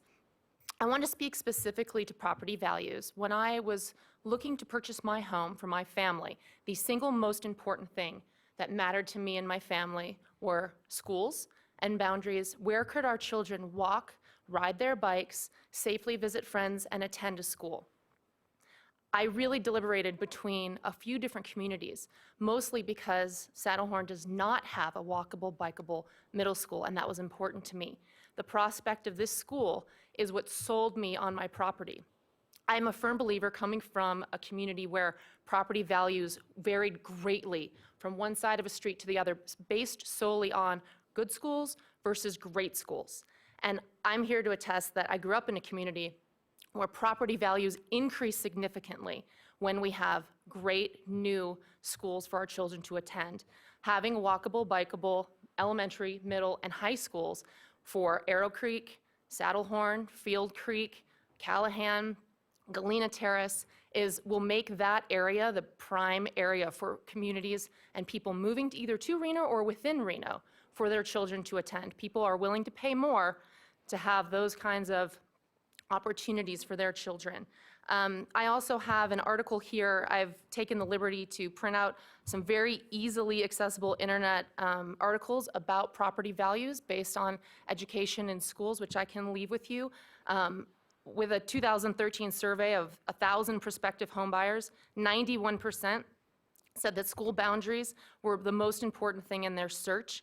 And there was also an article in here written from BREMAX confirming that people are willing to pay more for access to good schools. And so as a resident of this community and as someone whose children would be attending this school, for my own personal investment and my kids' future in education, I please hope that you approve this and that the commission helps move this along as fast as we can. Thank you very much. Thank you very much. I can leave this if anyone. Mr. Gary, if you'll give it to the clerk, please. Mr. Gary Costello, and then Mr. Robert Archie. Good morning, Mr. Costello. Good morning, Gary Costello, Arrow Creek. My wife Lindy and I fully support the school where it is and the speedy process of approval to get it done so students can start to go there and not have to go so far or travel so far. We do not have any children or grandchildren in the area, but as we were raising ours, wherever we were living, we had retired folks supporting us in our schools and our education. We do the same thing. Once again, I'll say, I urge you unanimously to approve going forward with this permit. Thank you. Archie, and then Ms. Kimberly P. Gomez. Good morning, Commissioners, and thank you for giving me the time to speak to you. My name is Rob Archie. My wife and I have lived on Thomas Creek since 1984. We built our house before there was ever a master plan above us. And so what they've done here over the years is they've dumped the water from Saddlehorn and from Arrow Creek onto the Forestry Department, which has come across that property, through the Meckleys, through the Colliers, into my backyard, and has flooded me 4 different times. When they closed off those DIs, and they closed off that water that was running under the street, under Arrow Creek, the flooding stopped. Now, we've had to sandbag, we've had our garage flooded, it's come into our back room of our house. Now, let me say something else. The level of humility and truth that I've heard from this side today surprises me, because I was at that meeting that you directed we have. They never contacted any of us, and most of the people back there from Thomas Creek were at that meeting too. Let me tell you what that meeting was like. They ignored everything we said. They didn't want to talk about anything. You directed them to talk to us and see what we had to say. They didn't want to hear it. They only talked about the original plan. In fact, an attorney from your county, from this county, got into almost a fist fight with the headmaster from Sage Ridge School because of his attitude towards that guy. The people in the room had to stop it before it escalated into an actual fist fight. In this facility, I couldn't believe it. So you're not hearing the truth. What you're hearing is what they want, and they don't really give a dang about the rest of us who've owned Thomas Creek before any of this happened. And there's another thing, too. I'm sure you're aware by now of this. The Supreme Court decision in the same area, the very same area, for people who were flooded because Washoe County threw the water down Whites Creek into their home. They took it to court. They lost in district court, so they took it to the Nevada State Supreme Court, and they won. Now, we're right back where we were. So you're going to spend the money of the county, the citizens' money, to which we are going to litigate if we have to stop this. It's not the school we object to. We never have. It's where you're throwing the water. Be responsible and put the water where it needs to go. If I was going to build a housing development or anything on that property, I'm sure that the commissioners would make me improve the drainage, as any other city has done, through storm drains down to Zalesi Lane and carry it out. They've said they can't afford to do that. They can't afford to handle the detention pond. So what are we supposed to do? Are we supposed to maintain that detention pond every time we have a flood, or every time we have over amounts of water in it? I think you need to take another look at how detention ponds fail, because they do fail. People die, and there's a lot of damage that occurs when it happens. And I thank you for your time, Commissioners. Thank you. Next is Ms. Kimberly P. Gomez, and then Ms. Cynthia Edwards.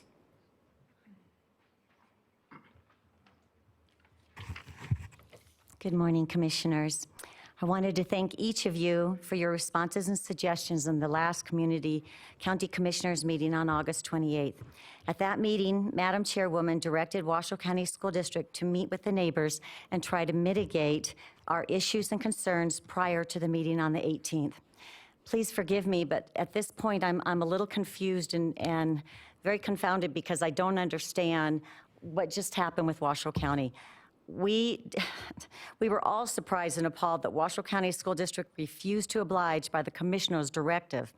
To this date, Washoe County School District itself has had no meetings with any of the downhill neighbors that have grave concerns. There's been no attempt to mitigate issues due to drainage issues, concerns with the detention pond, property damage, devaluation of our properties due to flooding. We are not against this school. We have all had kids and grandkids in this area. We have all been up here 30 and 40 years. But absolutely nothing has been done since the last meeting to work out solutions of any of these major or serious problems. Or so we thought. I don't know when this happened. Maybe it just happened a couple days ago because we have heard nothing about this. In fact, on the 12th, there was a county meeting where there was 2 officers that represented Washoe County School District that were told not to say a thing. They were there just as observers only. And so nothing was accomplished, absolutely nothing. In fact, I overheard Adam Searcy tell a neighbor at the end of that meeting that they were pretty well locked in with their plans. And so this made me wonder if Washoe County School District was planning on ignoring the commissioner's directive all along and never intending to comply with Madam Chairwoman's request. And yet now all of a sudden we see kind of a pie in the sky plans that we have never even seen. To this date, Washoe County School District does not own the land and has received no permanent promise from from the Forest Service, excuse me. There has been no resolution of the flooding, safety, and earthquake fault lines. We understand that Washoe County School District is anxious to get this beautiful school started. We all are. We know that this is going to be a school that we could be proud of, although we also want to protect our homes of almost 30 and 40 years. We're counting on you to please do so. We thank you for your consideration and respectfully ask you to vote against Arrow Creek's current grading plan. These issues need to be resolved first and foremost. Thank you so much for your time, Commissioners. Thank you very much. Ms. Cynthia Edwards, and then Mr. Richard J. Good morning, Madam Chairman and Commissioners. My name is Cynthia Edwards. My husband and I have resided at 13180 Thomas Creek Road for 33 years. I concur with much of what Mr. Archie and Kimberly said, and then I'd like to also talk about the property values. I agree with Mrs. Mirch. We've talked with realtors that yes, the school in theory would increase value. However, with a detention pond, with the effect that it may have on the area, it will decrease property values for those downstream. I sincerely urge you not to vote in favor of this. Thank you. Mr. Richard J., and then Mr. Virgil Kale. Good morning. Thank you very much, Richard J. for SOS Washoe WC1. I want to thank Commissioner Lucy and Hartung for our conversations on Friday. That was greatly appreciated. I do know you and the other commissioners only want what's best for our community and students. After the last meeting, I decided to do a little bit of research. I am not an engineer. I'm a finance guy. But I do know a number of engineers, so I did make some calls. Civil engineer, soils engineer, water engineer, project engineer, chemical engineer, and I even talked to University of Nevada Seismology Lab. All agreed the plans are more than adequate and steps have been taken to address the concerns. One engineer stated this will probably be one of the best engineered buildings in our community utilizing the latest in earthquake engineering standards. The best comment I got out of that was from an engineer, and he says, listen, I can take any project out there and I can pick it apart and I can find anything I want. I can make it look as good as I want or I can make it look as bad as I want. The bottom line is were the concerns met and how were they met? I think we know what those were based on that testimony a little bit ago. Some of the concerns include traffic, retention pond, structural, earthquake, and more. University of Nevada basically said there are earthquake faults all over. There's a major one right downtown in Reno. There's another one up in that neighborhood. We live in an earthquake zone, but with the new technology you're using, I feel very safe there. Another concern is the preschool. They took it out. Issues in the U.S. Forest Grant Conveyance number 52446, and I would encourage everybody to read this because there is a lot of great information. December 2004, Washoe County School District filed an EGLA application for 100 acres. It's much less than. This was clearly stated during the WC1 campaign. Soils and water, nope, nothing in the 100-year plan. Wildlife, no issue. Air quality, no issues. Noise and lighting, no issue. Visual, no issues with designs as it's consistent with the POLI. Vegetation, no issues. Land and zoning, this falls and is consistent with the Washoe County Master Plan and low-density suburban zoning. Directly from page 7, conveyance of the land from the forest to Washoe County School District would be in the public's best interest. Again, page 7 of this report. I've been in Reno a long time. I grew up in Northwest Reno, and I remember when they were getting ready to build McQueen High School, and all the opponents said, oh my God, you can't build it on top of a dam. The kids are going to be washed away during the flood. Oh my God, there's nothing up there. There are no houses up there. Nobody's going to drive that far. It's a 2-lane road. There's going to be deaths every day.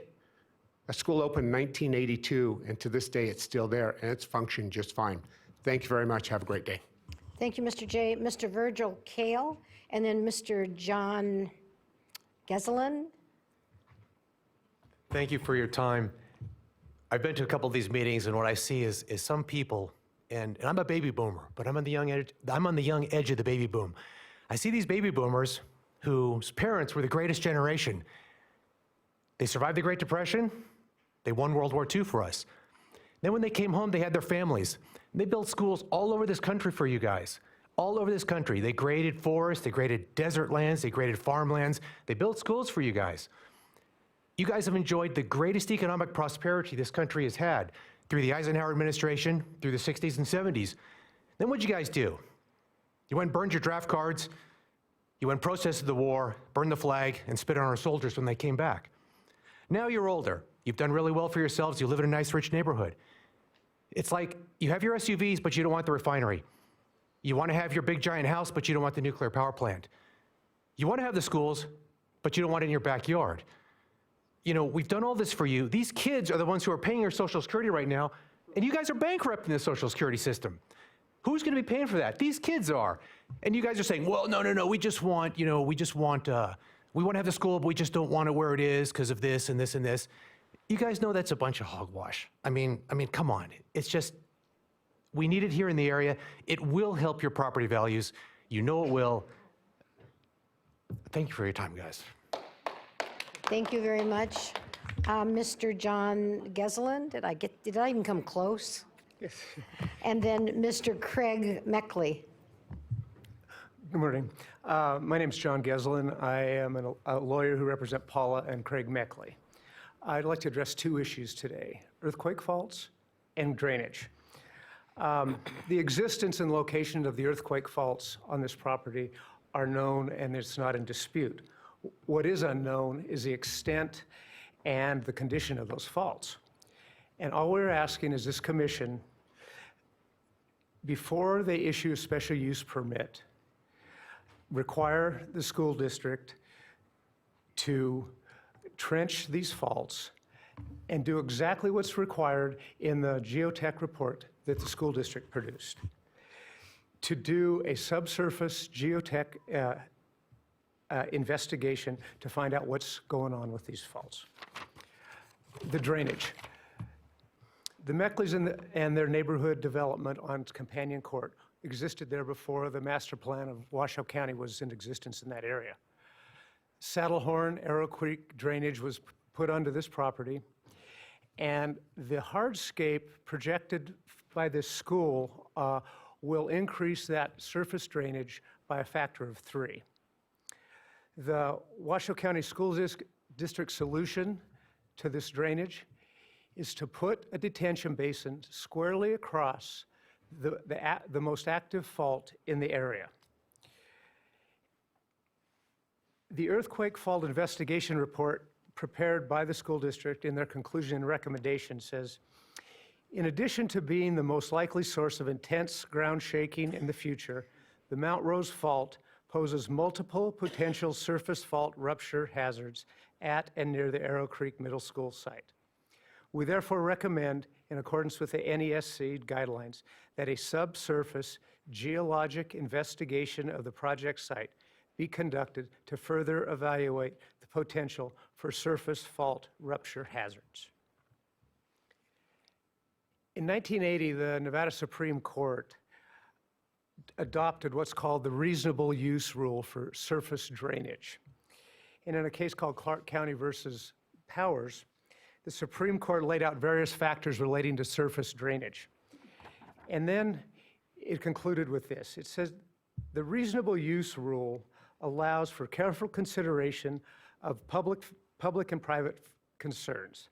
Growth and urbanization are not unduly restricted, but merely tempered with elements of order, planning, and reasonableness. And what we're asking here is the school district to proceed with order, planning, and reasonableness, to comply with their own report, to conduct a geologic subsurface investigation before this commission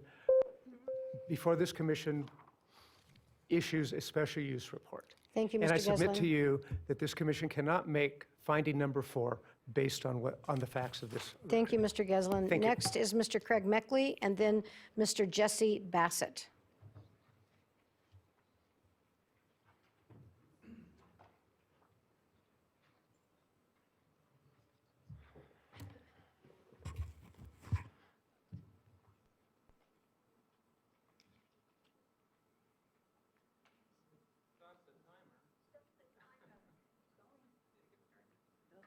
Sorry. That's okay. Madam Chairman, my name is Craig Meckley. I would like to state that the statement made by Angela is incorrect in that she said that they met with us, the school district, as per your directive on August 28th, did not meet with us, did not contact us in any way, shape, or form, which is completely in defiance to your directive on August 28th. As far as Mr. Hartung's, your comment regarding the detention pond, on August 22nd, I met with Dwayne Smith and the school district and proposed a solution. As a landscape architect, and I'm not an engineer and I'm not a hydrologist, but I brought up the solution of putting in 3 detention ponds instead of 1. And Dwayne Smith did not say it was a bad idea, the school district, nor did my hired engineer. The answer by the school district was, we cannot afford to maintain 3 detention ponds. If they can't afford to maintain the ponds, per the EGLA Act and the 5 conditions of the EGLA Act, they shouldn't be building the school there. I'm not against the school, but you're dumping the water onto my home. You've flooded me for 20 years, and indirectly, that's the county that's done that. Now you're going to exacerbate that by approving the school. I beg of you, please don't. Thank you, Mr. Jesse Bassett, and then Miss Sophie Caradanis. Caradanis. Thank you for your time today. I appreciate being here. My son is a 4th-generation Reno resident, and he will be hopefully attending this middle school. And I understand, having lived in this area for this long, that a lot of people are impacted by growth and development in this area. And my family has been as well, and I know that's part of growing pains of living in this area.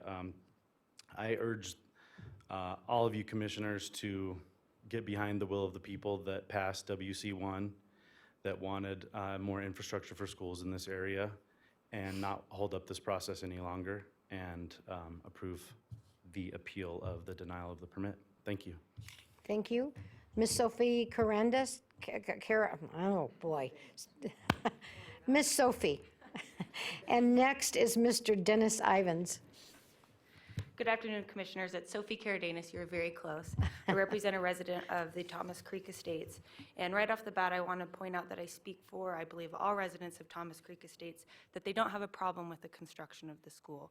I think the issue is that the school district needs to slow down and make sure that the plans that are being submitted adequately address all of the residents' concerns, especially with the drainage.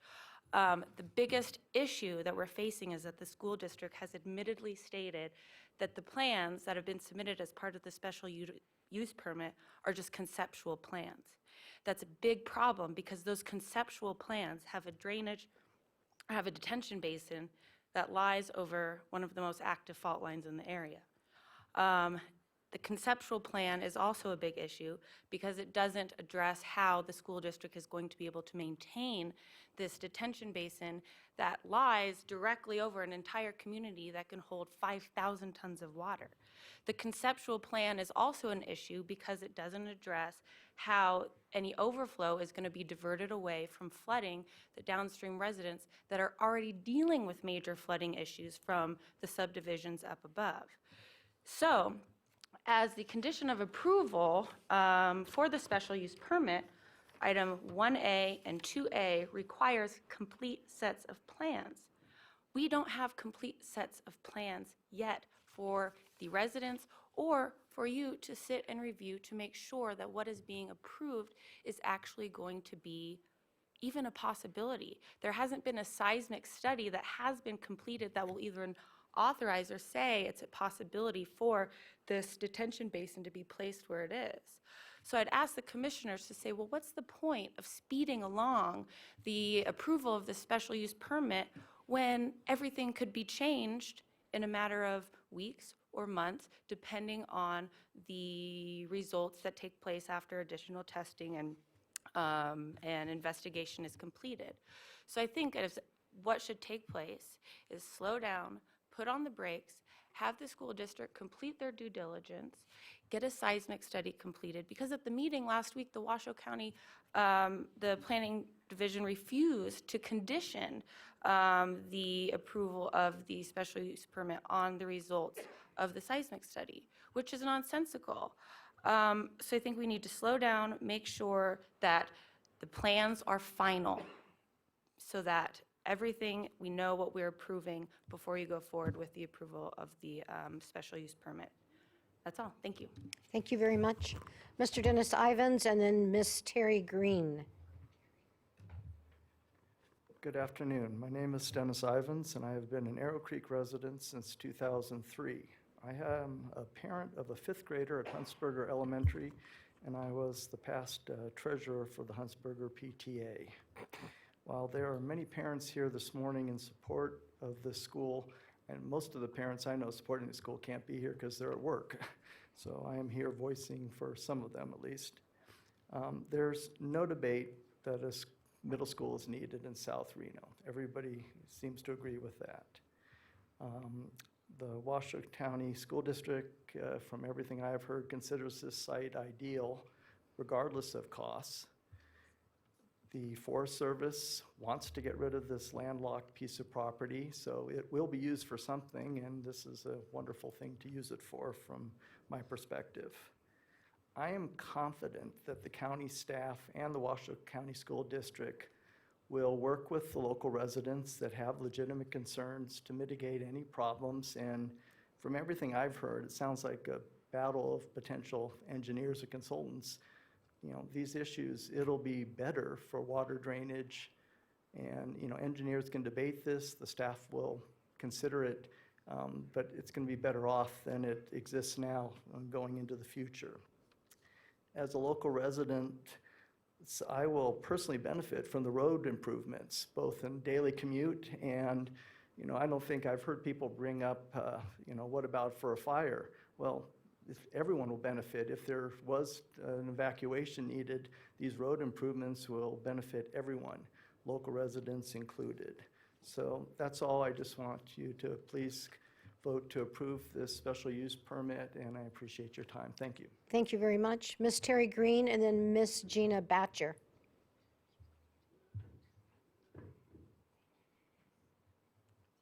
Good morning. My name is Terry Green. I'm here to support the Arrow Creek Middle School. We all know it's overcrowded. We've rehashed this numerous times, but this is my 5th meeting, and it sounds like now everybody is agreeing that it's really engineering and everybody is in support of the school. And for the past meetings, that's not been the case. It's more, we don't want the school. So I'm really glad to hear that everybody does want the school. And I'm just wondering, maybe after we're done, the people that have questions maybe can speak with Adam and get with engineering to put their concerns at rest regarding the drainage situation. Thank you. Ms. Gina Batcher, and then Mr. Mark Venner. Good morning, Commissioners. Thank you for hearing my comments. So I did attend the last meeting in August, at the beginning of August at Huntsberger. While I was there, I heard a number of comments, but I also heard details about the plan from the Washoe County School District. They had a team of engineers there. I have a project management background. I'm used to working with engineering, so after the meeting, I stayed and I spoke with them, and they talked about the extensive drainage and grading plans that they had in place that they were planning on to prevent and mitigate any issues with water damage that had been voiced by the area residents. I do want to add, I am also a homeowner in that area. All of us have seen growth, and as one of the earlier persons who commented that growth is difficult, and what I'm hearing today is, again, I almost want to comment, it's called NIMBY, not in my backyard. So I've heard comments, even though today I was pleasantly surprised to hear of all the improvements. So you asked the county school district to come back and to do certain things. They did that and talked about it in the August meeting. And then further, this morning, I appreciate hearing all the detail of the additional improvements. The fact that the water retention pond is going to be built there. It's being built, it sounds like, with the input of the close area residents. There's going to be additional fire road. There's going to be, I mean, I have children, one who will be attending the school if it opens as an 8th grader, 2020, and I have a high schooler at Galena. I have visited most of the schools in the district, and I can tell you none of them sound as high-tech and well-planned out as this school will be. So I would appeal to you that we stay on track, that we do not delay. That's all I've heard this morning from the opposing side, delay, delay, delay. While growth is happening around us with no delay. We have Ryder building more developments. We have multi-housing going up and already built and being expanded on Arrow Creek Parkway. There is no waiting. We need to have a school. And I do want to just take my last 40 seconds to bring it back to the kids. So I know people are passionate about their properties, but I would ask that everyone remember now, we're talking about the children. We're talking about the future of this region and community. These are going to be our future leaders. So we are being faced today with overcrowding and then the threat of all year-round schedules and then staggered schedules with schools starting as early as 6 in the morning and ending as late as 8 at night. And that's not fair to our children. That's not how we learned. That's not fair to them. They don't have a voice. So I would ask that with all of the work that's been done, we don't delay. Thank you. Thank you, Ms. Batcher. Mr. Mark Venner, and then Mr. Kevin Anus. Did I blow it? He might want to correct that for the Anus. Anus. Was that closer? Sorry, guys. I'm not good at this. Hi, my name is Mark Venner, and I'm here representing about 1,000 people that signed a petition in favor of this. Unfortunately, I left the petition open for 2 weeks, 11 months ago, because I thought it was a done deal. I thought it was easy, no-brainer. I should have left it open longer. I'm sure we'd have had about 5,000 or 6,000 signatures. And that's just the level of support that's in this community for this project. We care about it. So I'd like to thank the commission for having this hearing. I'd like to thank the BOA staff for their work in approving the project with the amendments. And a lot of hard work went into that, and I'd like to thank them for that. I'd like to thank the WCSD staff for being a lot more patient than I would have been through this process, and really talking to people, and they really seem like they're listening and trying to build that trust, because as Mr. Lucy said, process is important. And at the end of the day, we're all gonna be living in this community after the school's built, either here or somewhere else. And so as we go through this, it's important that we end this process with trust.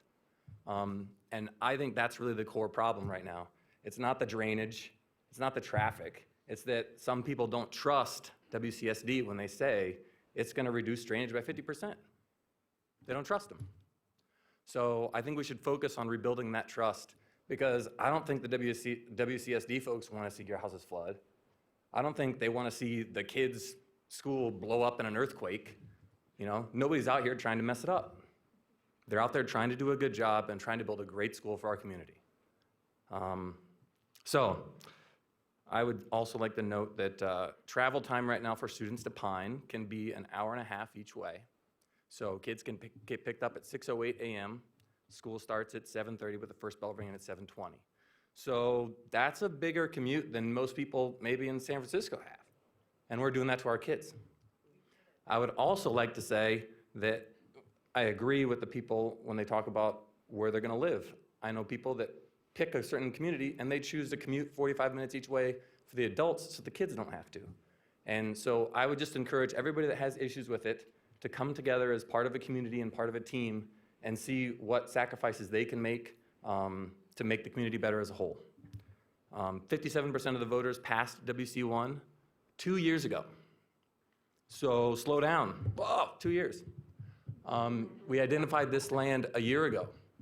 I mean, if this is slow motion, I mean, if this is fast, I guess I should say, if this is too fast, I don't want to see slow motion, because our kids are all going to be my age, you know?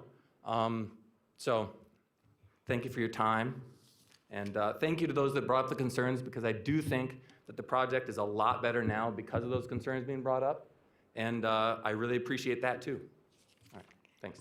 Thank you, Mr. Vinner. And Mr. Kevin Annis is next, and then Mr. Chuck Johnson. Hey, thank you very much. Kevin Annis, for the record. There's 2 N's. I know, I saw that. I'm That's just all right. not good at this. What can I say? No problem, no problem. I'm here on behalf to make sure the commission knows and it gets the overwhelming support that we've been receiving. Obviously, I have 2 kids who are members of Hunsberger, but I'm not here on their behalf. I'm here on behalf of the 315 people that went through the due process, as you mentioned, to sign and go on the website that was instructed by us by the Forest Division to give support of the school and the grant. Of the 355 who went on, 315 were in support, which is an overwhelming 88.7%. If that doesn't speak on behalf of the people, I don't know what does. This is also in regards to the people who, you know, like you said, we are working parents. We have kids who are in school, so we can't attend all the functions. And so this is the way that we're able to speak. And so we are speaking to you at 88.7%. So please take into consideration, not just the residents, but all the residents who are around it and the kids who would benefit from building this middle school. I'd like to put this in for public record. Thank you. Thank you, Mr. Annis. Mr. Chuck Johnson, and then Ms. Pamela Nuchel.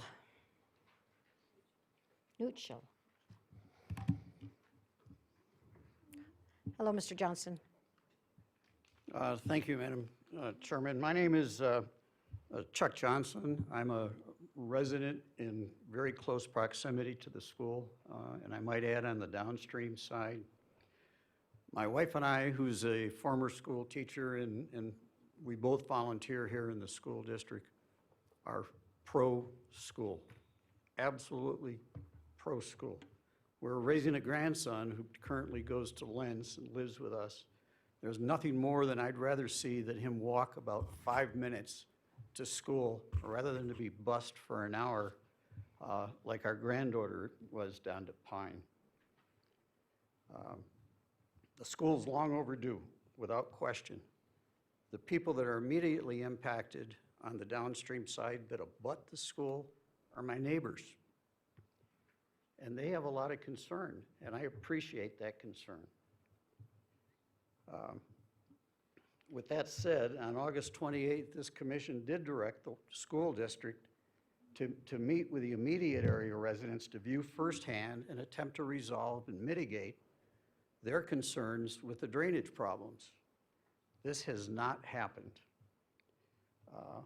The trustee chair, Simon Holland, and trustee Scott Kelly, who are our representatives for that area, have not visited the site with the property owners to see firsthand the drainage issues of concern.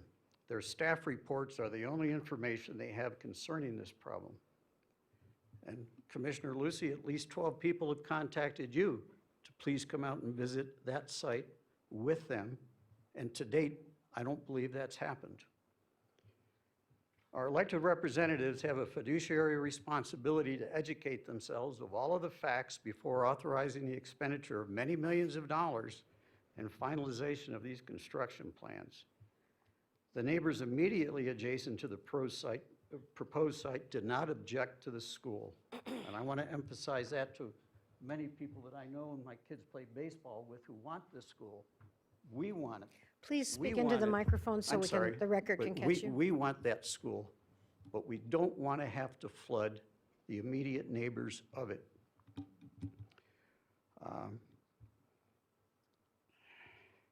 They feel, and I feel personally, that there needs to be more work done on that drainage plan. I urge our elected officials to set a date in the near future to meet with the local residents of the school site on location and listen to their concerns and help resolve them promptly so we can get this thing going. We don't need another situation as flooding as we've seen in the Stead area. Thank you very much for your time. Thank you, Mr. Johnson, Ms. Pamela Nutschel, and then Ms. Jessica Patterson. Good afternoon. Thank you for being here for us. I live on Companion Court. I have a grandchild going to, Pamela Nutschel, and I have a grandchild that goes to Sadridge School, and I've had kids going to, my grandkids going to Pine. I'm familiar. I'm not against schools, but my property is going to be very much impacted, like the Meckleys, and because of how the land is situated, we're downhill. And I'm also very worried about the transportation with the buses, all three schools coming out at once. It's not safe. That's, what else is there? It's all been spoken. I'm agreement with Ms. Kimberly Gomez and the others that have our, we have our problems about this school. And like I said, we are not against the school. We just want the transportation taken care of, the flooding taken care of, but mostly for me, it is the dangerous situation at this point where the school is going to be. Thank you. Thank you, Ms. Jessica Patterson, and then Mr. Mono K. Yes. Hi, I'm Hi. Jessica Patterson. I'm a parent, a neighbor, and the PTA president of the Huntsberger Elementary School. My 8-year-old son will be one of the first classes to attend the new Arrow Creek Middle School. And I really want to stand up here on behalf of all the parents of our school who couldn't attend, but who 100% support the location and the building of the new school. What a better way for the land to be used than to educate the children of our community. Over 900 people signed a petition of support in 24 hours. Your own county employees have recommended this project for approval. Over 80% of the responses to the Department of Forestry were in favor of this project. Something will be built on that property if it isn't a school, and grading will have to be considered for that. So let's figure this out. Let's build the trust within the people in our community. I appreciate your process because I believe it has yielded the best plan possible for this school, but it's seriously time to get going. We knew this school was going to be built 2 years ago because it was on the WC-1 ballot that passed, and we can't wait any longer. It's no secret that our schools are overcrowded. I see Pine kids getting on the buses in Arrow Creek at 6:30 in the morning because it's so far away. Our students deserve to go from the #1 elementary school in the county to what I know will be the #1 middle school in the county. And we want it on the recommended location and open by 2020. I sincerely urge you to vote in favor of the public interest and do not delay. Say yes to our school. Thank you very much, Mr. Mano Kay, and then Ms. Cheryl Eileen Feld. Hi, my name is Manocher Khoshjabinzadeh. I made it very easy for you. Thank you. I appreciate that. You know, I was in the 2 town hall meeting from Washoe District School, and some people, they brought up, and they don't want a school over there because the kids make a problem over there, because they block their view, and of course, they brought up disaster, traffic, wildlife. Now, they don't bring those problem like kids make a problem, they block our view. The problem is a school comes on the neighborhood, next door. Of course, when we build a school or any kind of building, there is going to be a problem. In the second town hall meeting, the district school, they brought all of those people, they are going to build the houses, and they explain it to them, they are going to do the best and that they prevent the flood. And another thing, if you want to consider it, if you come from the South Virginia, in the left side of the Arrow Creek, they built 1,000 apartments, and they are building another 500. And next cross of that, there is empty building that they are going to build the apartment again. And cross of the soccer field, they are building another 200. And right side of the Zolezi, they are going to build apartment over there. And of course, we need a school. Population comes over there. And Pine Middle School is overcrowded, and even some students, they had to drop the classes. We want district school, they take care of those people that they are concerned about the flood, and I'm sure they are going to do that. And they made them sure that they are going to do their best, that not to flood goes to their house. And this building that they are building apartment, they bring the traffic. And the worst disaster on that area comes to that area if you don't approve it. We want you to approve to give them permission to build that middle school, because we don't have a middle school over there. Thank you very much. Mr. Kay, Ms. Cheryl Eileen Feld, and then Ms. Amber Hughes. Hi, good morning. My name is Cheryl Eilenfeld. I'm a retired law enforcement with the state of Nevada for 25 years. Today, we're talking about the children and what's best for the children. And the best for the children is to attend a school that they can walk to and not be bused an hour and a half. I have 3 grandchildren, Ryan, Paige, and Liam. Sorry, I get emotional. Very proud of them, very proud of my children who worked hard to live in that area.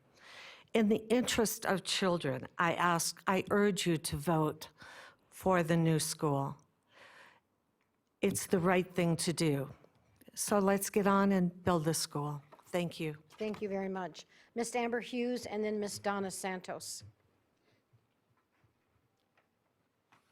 Hi, my name's Amber Hughes, and I'm here representing my children. I have 3 children who are currently in Washoe County schools, and my youngest, I'm hoping that will be able to attend this new Arrow Creek Middle School in 2021.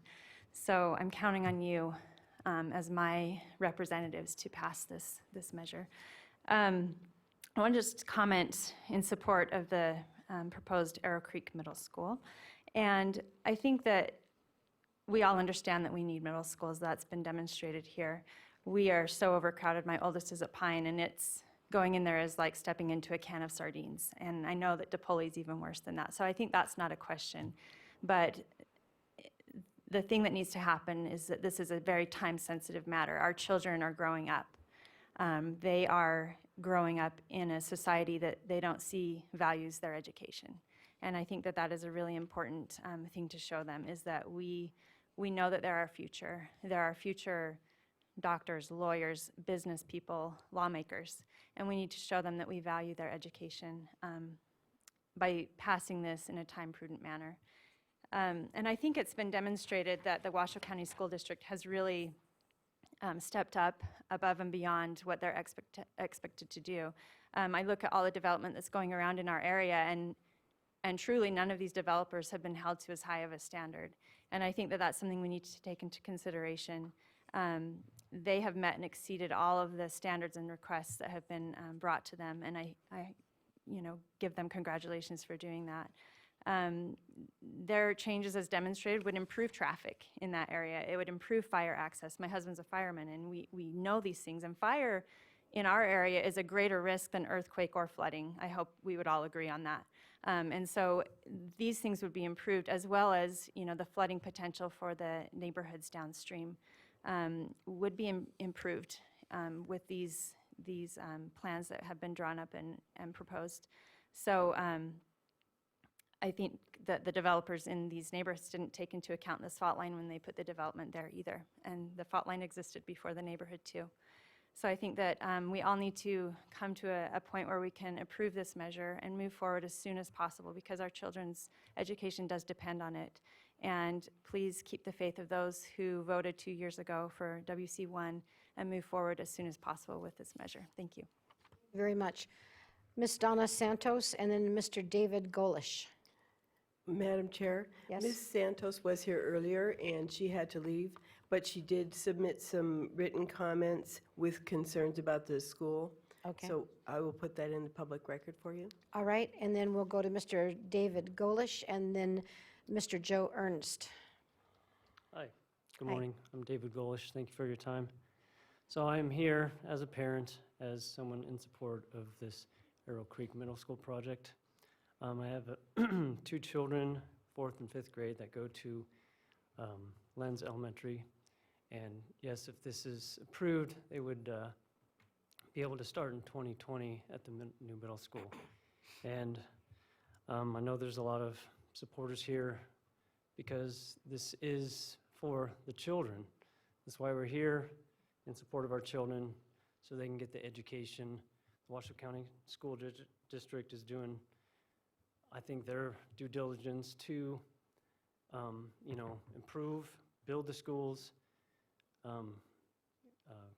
improve on the overcrowding and the issues that we have. And this, we don't have time to sit around and look at this any further. We just need to move forward, okay? End on a little quote from Nelson Mandela. "Education is the most powerful weapon which you can use to change the world." And I believe that to be true. He was a great world leader, educator, humanitarian, and I think that education in our kids are our future, and that we should move forward on this. Thank you very much. Thank you, Mr. Golish. Mr. Joe Ernst and then Mr. Pablo Nava Duran. Good afternoon, or yes, afternoon, Mr. Ernst. Good afternoon, Commissioners. My name is Joe Ernst, and I'm an area superintendent in Washoe County School District. I'm responsible for approximately 18,000 students. The middle school at Arrow Creek is critical to help us move forward with our strategic plan to directly or indirectly impact nearly 10,000 students at their neighborhood middle schools so that they can thrive in this highly important 3 years of their educational journey. At the beginning, in the middle, and the end of each day, my focus is on the students of Washoe County School District. I trust this process, and I know a middle school at Arrow Creek is the right thing to do. I respectfully ask that you think in the best interests of our students, which ultimately will have a positive impact on our entire community. Thank you. Thank you very much. Mr. Pablo Nava Duran and then Mr. Dave Keys. Mr. Kais. Thanks. Okay. Mr. Duran. Yeah. My name is Pavana Duran. I'm a college student. I did went to Pine. It was not that overcrowding when I was in middle school, but now it was overcrowding. If you go to DePoli, that much worse overcrowded than Pine. And then we have to build a new middle school Arrow Creek because the Arrow Creek area, they built a new apartment on they built a new apartment on the West Parkway and near Summit. And kids from Arrow Creek and like Galena Forest that had to go on a bus on half an hour to Pine. If you build a new middle school Arrow Creek, that can save on the school district's budget on the vegetation costs, and eventually save gas. And I have a quote from Martin Luther King Jr. and have a dreams. Like make Arrow Creek kids have a dream become reality, and have a new middle school. Thank you very much. And we don't want the kids go on the far west to Pine or go on the overcrowded DePoli. Okay. Thank you very much. Mr. David Keyes, and then Miss Elise Weatherly. Thank you. My name is Dave Keyes. I'm actually a geology major, and I was going to go into more detail on the faults, but I wanted to correct a few things, and I'll shorten my fault speech. I got involved with this at the first public meeting back in October of 2017, and was introduced to Adam Searcy, and we have struggled along over this process for the whole 11 months. We thought it would be easy, but it was not. I was always in favor of the school. I have 4 grandchildren who will attend this middle school. I have tutored ACT subjects to high school kids for 9 years. I tutor after school at Damani High School, and I delivered these 4 grandchildren to various elementaries and to DePoli. And I'm also familiar with the timeline of this whole process that Adam and I have been working with it. And mostly I just want to correct a couple of things on that long list of public meetings. The very first meeting had some additional facilities there that were not intended to be built. And then the February 22nd public meeting with the Forest Service, the school district presented that same old plan, which actually was all on Thomas Creek, about 5 entrances and exits, and was just a disaster, but we had to live with it and could not change it. Until the fault study came along in about January. And then this new plan was built. The grading plan was completed on February 12th, but on the February 22nd public meeting, the school district presented the old plan, completely invalid, no longer applicable. And no one knew that until May 3rd at the CAB meeting, which was actually for grading exceedances, and was not really a full public meeting on the plan. There were only about 12 residents there. The September 12th meeting that we just had, that was directed by you to address problems, but the meeting was actually run by the Washoe County planning staff. Adam and the Washoe County lawyer were there, but instructed to remain silent. So whatever insights they may have had, they could not present. So let me just jump to my 4 points that I was going to mention on the faults. Trenching is mandatory to determine where this school may go. It could change the entire plan. A very large detention pond on a known active fault above and 800 feet from a residential area is not the best idea. That can hold 4,000 tons of water. Any such pond must have regular documented maintenance and inspections. And lastly, we would like an emergency access off of Arrow Creek. This long road could be blocked at any time and will be blocked at pickup and drop-off time. Thank you, Mr. Keyes. Miss Elise Weatherly, and then Miss Mary Love. Elise Weatherly, one of the older baby boomers that is going around, and having two parents that were actually teachers, I do believe, this is just a little personal, that it might have been my dad that burned the building down in Guilford, Montana, but that still remains to be seen. What I want to say is you guys have a lot of good arguments on both sides. I always thought, I wonder if the comments persuade you at all to make a decision, or if you've already made a decision. I don't know. One of the things that, of course, expansion is inevitable, right? We're saving kids, right? And so from that SUID and the childhood cancer, there's going to be more and more kids alive. And I think what I would like to do is say, I would like to look at the books after it's all done, because I do have a trust issue too, where the money is going on this WC1 information. Having worked with the people who are in charge of this money back in the past as the treasurer of Center Street Mission and Faith House Ministries, and I saw a misuse of funds. I saw some money being used in places that should have been used in. I didn't have enough voice to step up and say it. It was Linda Patterson that had to step up and say, there's a problem here. So what I would like to do is ask you guys, this money that's going out there, this is an elite crowd here. I can see the advantage of a good education. I really can. But what I'm wondering is there money going towards the fixing up of the dilapidated schools like Sparks Middle School and Ace High School? Those are decent schools. They're falling to pieces. And what we have is we have this pie in the sky, as somebody said, outlook from the school board, which is so true. They put the students on a conveyor belt, not realizing that some of these kids are going to grow up to be surgeons, and some are going to grow up to be garbage men. Some are going to grow up to be politicians, and some might end up in jail as murderers. And it's just the way it is.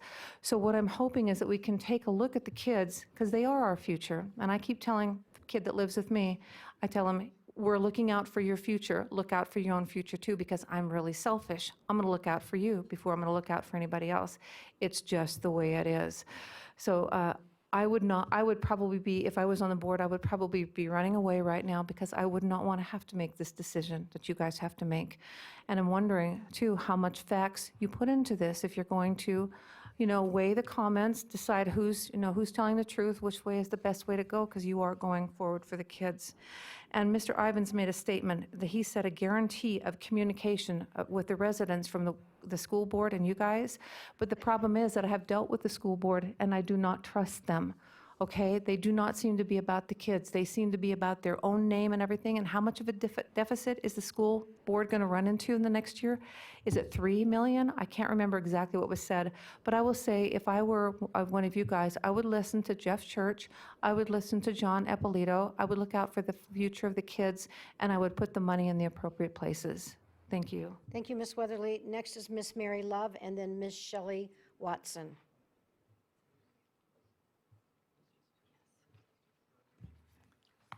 Hi, my name is Mary Love. I live on Companion Court.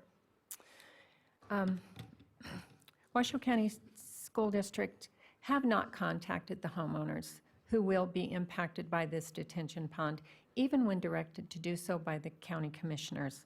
Washoe County Schools will be moving a huge amount of dirt, 247,980 cubic yards, in order to build this school. My question is, they're going to have to put in a full sewer system in order to take care of the population housed in that school and the public. At the same time, they could be putting in a storm drain system. They could connect that storm drain system to the Arrow Creek drainage storm system, which already exists on Arrow Creek Parkway, right on the side of where the school is going to go. My question is, why aren't they willing to put in this storm drain system, which would connect to an already existing system? I don't understand that. I have been told that the Arrow Creek Parkway system does not have large enough pipes to drain the Washoe County School District's site in addition. But with the cost savings that they're going to have from being given this land, so the land will cost them $500 instead of many million dollars, I don't understand this. Why aren't they doing this? if this storm drain system was put in, they would not need a detention pond. And they would not need to have maintenance on that detention pond either. It may cost them a little more to put it in initially, in the initial phases, but it will save money on the maintenance. So in the long run, it would save money, and it would eliminate the detention pond that is threatening all of my neighbors and myself, because that detention pond is right behind my home as well as the Meckley's home. Thank you. Thank you. Ms. Shelley Watson, and then Mr. Lewis Test.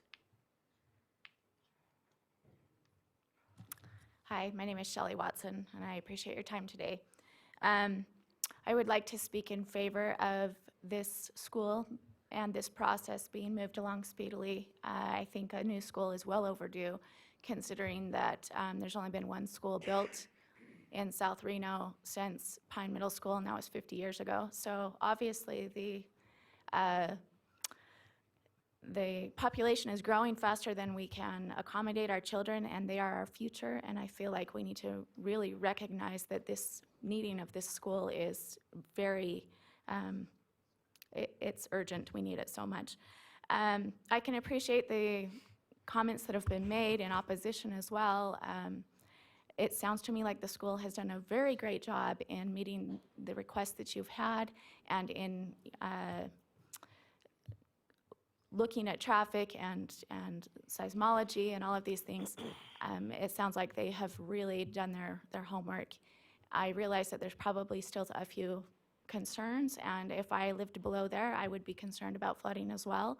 However, I think that this is something that as a community we need to come together on. We need to figure out how to resolve the concerns and move forward right now getting this school built, because I have children ranging from 20 down to 7, and my 7-year-old would benefit from this school. I moved here from a different state and saw many of the same challenges and some different and worse, and I just feel like Washoe County School District is trying to help us with the school, and as Nevada residents, we need to do all we can to improve the school and teaching of our children. And building this school, despite some of the challenges of drainage and traffic and other issues, those can all be worked through in my mind, and I think we're moving in that direction, and it's sounding very well. I'm not an engineer. I have no background in this, but I do have 5 children, and I am passionate about schools and teaching our children. They are our future. Thank you. Thank you, Ms. Watson. Mr. Lewis Test, and then Ms. Elaine Walker. And Madam Chair, before Mr. Test gets started, he handed a letter in earlier, which I will distribute to you and make part of the record. Okay. Thank you. Thank My you. name's Louis Tess, Madam Chairman and members of the board.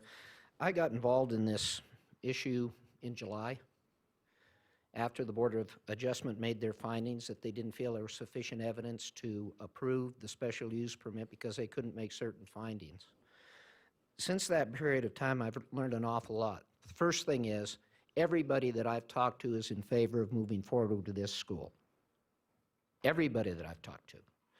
I know there's been issues about traffic and so forth, but at the conclusion of the meeting that we had on the 28th, I put this letter together to ask certain questions. First one, has the county, or has the Washoe County School District been given the property? The answer we found out is, no, it hasn't. The next one that we had a question about was on the preliminary plan that was presented to Mr. Meckley and the other members in the area showed 3 detention ponds. We've requested that that possibility be looked at again by the school district. We've gotten no response. The only response that Mr. Meckley got was that they felt it was too costly to maintain the 3 detention ponds as compared to 1. We heard testimony here earlier today about the Lemon Valley area, about the detention ponds down there, that they seem to be failing. When the question was, what happens if there's more water comes in there? The response from the school district at one of the meetings was, well, I guess it'll flow over the top of the dam. At that point, they put in a discharge location in the plans. A I can't even pronounce it now, but the discharge then would go directly into Mr. Meckley's property. We suggested, okay, put a pipe in, direct it over to where the easement is on his property so that the water, if there is a floor, will go through the easement. The comment to that was, well, we can do that, but you're going to have to maintain the easement, Mr. Meckley. So it's been my understanding the person that uses the easement maintains it. So there is a credibility gap here. This will be the last time that this project will be seen by the citizens, because then you've got the new rules and regulations dealing with school districts. We don't have any other opportunity. If there would be some way that we could have meaningful input on the hydrology plan so that they'll take into consideration the 3 ponds, come up with a maintenance plan. I live out in the Southwest. How many people out there in the Southwest have seen marmots? Okay? Major problem. There's no maintenance plan. How are they going to take care of the maintenance of an Earthfield Dam? They showed a retention pond up there. They started out with a retention pond of 1.7 acre feet. Now we're up to 3.19 acre feet of a detention pond. So there's a credibility gap with the information that we've received and how this conceptual plan moves forward. Is there some way that we can figure out a way to approve this and also have meaningful input on the drainage system that they're proposing? Thank you, Mr. Test. Next is Miss Elaine Walker, and then Ms. Lori Rawson.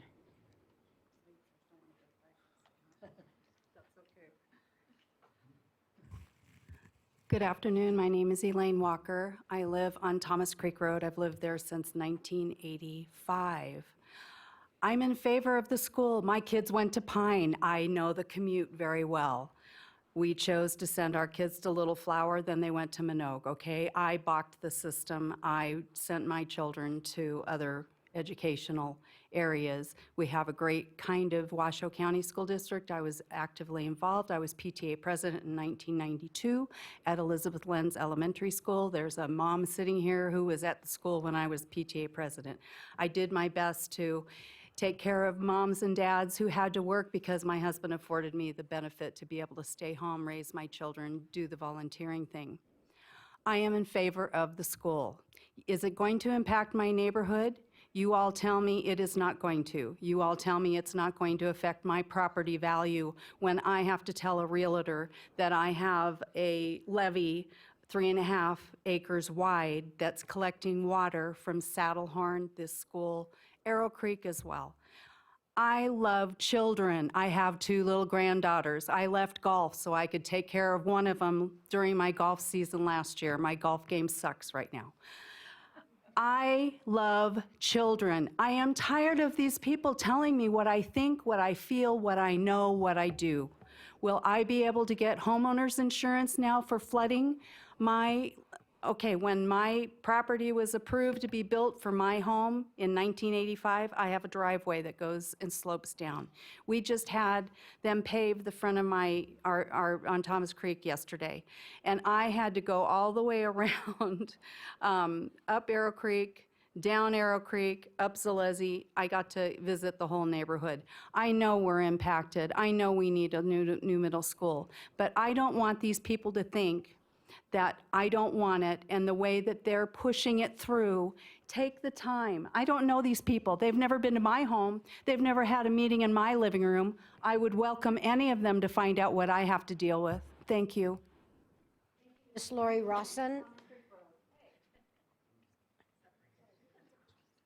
Ms. Lori Rawson. And then Ms. Neat Hernandez. Hi, my name is Lori Rawson, and I am a parent of 2 children at Hunsberger. And I apologize that this is actually the first meeting I've been to, but like many of the working parents, we actually just believe that what we voted or 2 years ago, that it was very clear that we needed new infrastructure. It is very disappointing as I sit here that I feel it's very unbalanced, that you know how many of the parents feel. We have petitions, but clearly it doesn't show as much as when someone comes and they talk to you very passionate about the needs of our children. I understand the community and their concerns, And fortunately, they may have more time. I never thought to get a lawyer to look at this. I never, we got together. But I can tell you as a parent, we keep saying this is not about if people don't like children or not. It is about the basic needs of the education of the children in this community. This community has exploded. I moved here in 2009. We have let businesses come in, and that's great. We have growth, but we have not kept up with the infrastructure for the education for our children. We are doing them a disservice. They don't know any better. It is our responsibility as the adults of this community to make sure that we provide adequate education so that they are not behind. We know that Nevada in general is behind in education, and as we do not provide the infrastructure needed, they will continue to get behind in overcrowding in our classrooms. So I just want you to know that I speak for many parents. I'm disappointed as I see many, not because that they have to go back to work. We didn't know that it was going to take this long. I'm disappointed that I and myself did not start at the very beginning with every single one of these meetings to really push the agenda.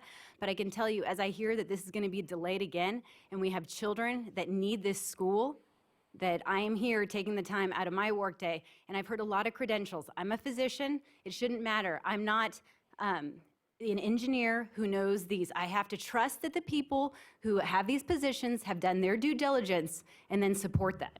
Thank you. I'm not even going to try to pronounce this, Ms. Hernandez. I'll just let you introduce yourself. And then after Ms. Hernandez is Mr. Bruce Glassman. Can you hear me? Yes. Okay. So I'm deathly scared of public speaking, so if I pass out. Don't. There's a couple people behind you who will catch you. I want to say thank you for the opportunity to voice my concerns. I'm a resident of Washoe County and a mom of 2 young children. The oldest one is a 2nd grader at Huntsberger. We are fortunate to have the constitutional right to freedom of speech so that parents like myself can be heard regarding our children, their education, and their safety. Just as we are free to express our preferences for a new middle school, the handful or dozen of homeowners who are impacted, who have voiced their concerns, should be heard with care. It sounds like many of these impacted residents are in favor of a new middle school. And as a parent whose children could be zoned for the new school, I would like to personally thank you for your support. Some of these residents mentioned that they have not been communicated clearly regarding the development, the grading, or the detention pond. If it is in fact true that Washoe County have not met with these impacted residents, I urge you, Washoe County School District members, I urge you, county commissioners, to meet with them and to meet with them swiftly to come up with a satisfactory solution. It is the hundreds of children and their education that will be impacted if a prompt solution isn't found to resolve the concerns of both the families with children and the few or dozen residents who are opposed to the development. I am here to urge all parties involved to put the children first and foremost and to put our differences aside and to work together to help make Arrow Creek Middle School possible and soon. Thank you. Thank you, Ms. Hernandez. Next is Mr. Bruce Glassman and then Mr. John Fitzinger. Thank you. I've been to all of the meetings, I think, since the school question came up, and listened to all kinds of people with their complaints, their worries, what's going on in my neighborhood. Maybe I'm getting old. I remember not in my backyard from when I was young, and it still sounds like some people not in my backyard. As a citizen and as a taxpayer, I expect a few things. I expect that the county commission and the state and the federal government are going to protect us and make sure that things are safe and that our livelihoods and our homes and our children are protected. And I expect that our school district is going to provide us with the school to educate our children. And I pay my taxes so all of that can happen. So my expectation if I go to a doctor is the doctor has the Hippocratic Oath. First, do no harm. I'm not worried he's going to flood my house. I expect that the school district is going to hire contractors, and I expect that the county is going to make sure that the designs and that the plans are safe. So if they say that there's going to be 50% less runoff, I expect that somebody did that homework. I also live below there. I would be a house that would flood it, but my kid needs a school. Now, it won't matter for me if you delay it 3 years because he's in second grade, so it doesn't matter if it's an extra year, but other kids need that school. And then I may move, and other kids may move into the area. We all know that the school belongs there. We all know that it's a good location. We all know that we need a school. There's no question about that. We should remember that we have expectations of you to do your job. And that means, Commissioner Lucy, when you say that between 2022 and 2026, we're going to widen Arrow Creek Parkway between Wedge and Thomas Creek, that's not good enough. You need to make sure that it gets done by 2022, because that's when they're going to have a school done. And we just need to know that if you don't get that, if the contractors fail, or if the school, we're pulling the wool over all of our eyes and that those homes are going to flood, no problem. They're going to be liable for it. There's going to be insurance. So my expectation, you're going to approve the school today. My expectation is that you're going to make sure that that school's built properly and that you're going to have egress to both Hunsberger and to the new school via that street. That's the thoughtful way of doing it. That's my expectation of a taxpayer. That's my expectation of someone who lives downstream. That's my expectation of a parent. That's my expectation as an American citizen. Thank you. Mr. John Fitzinger.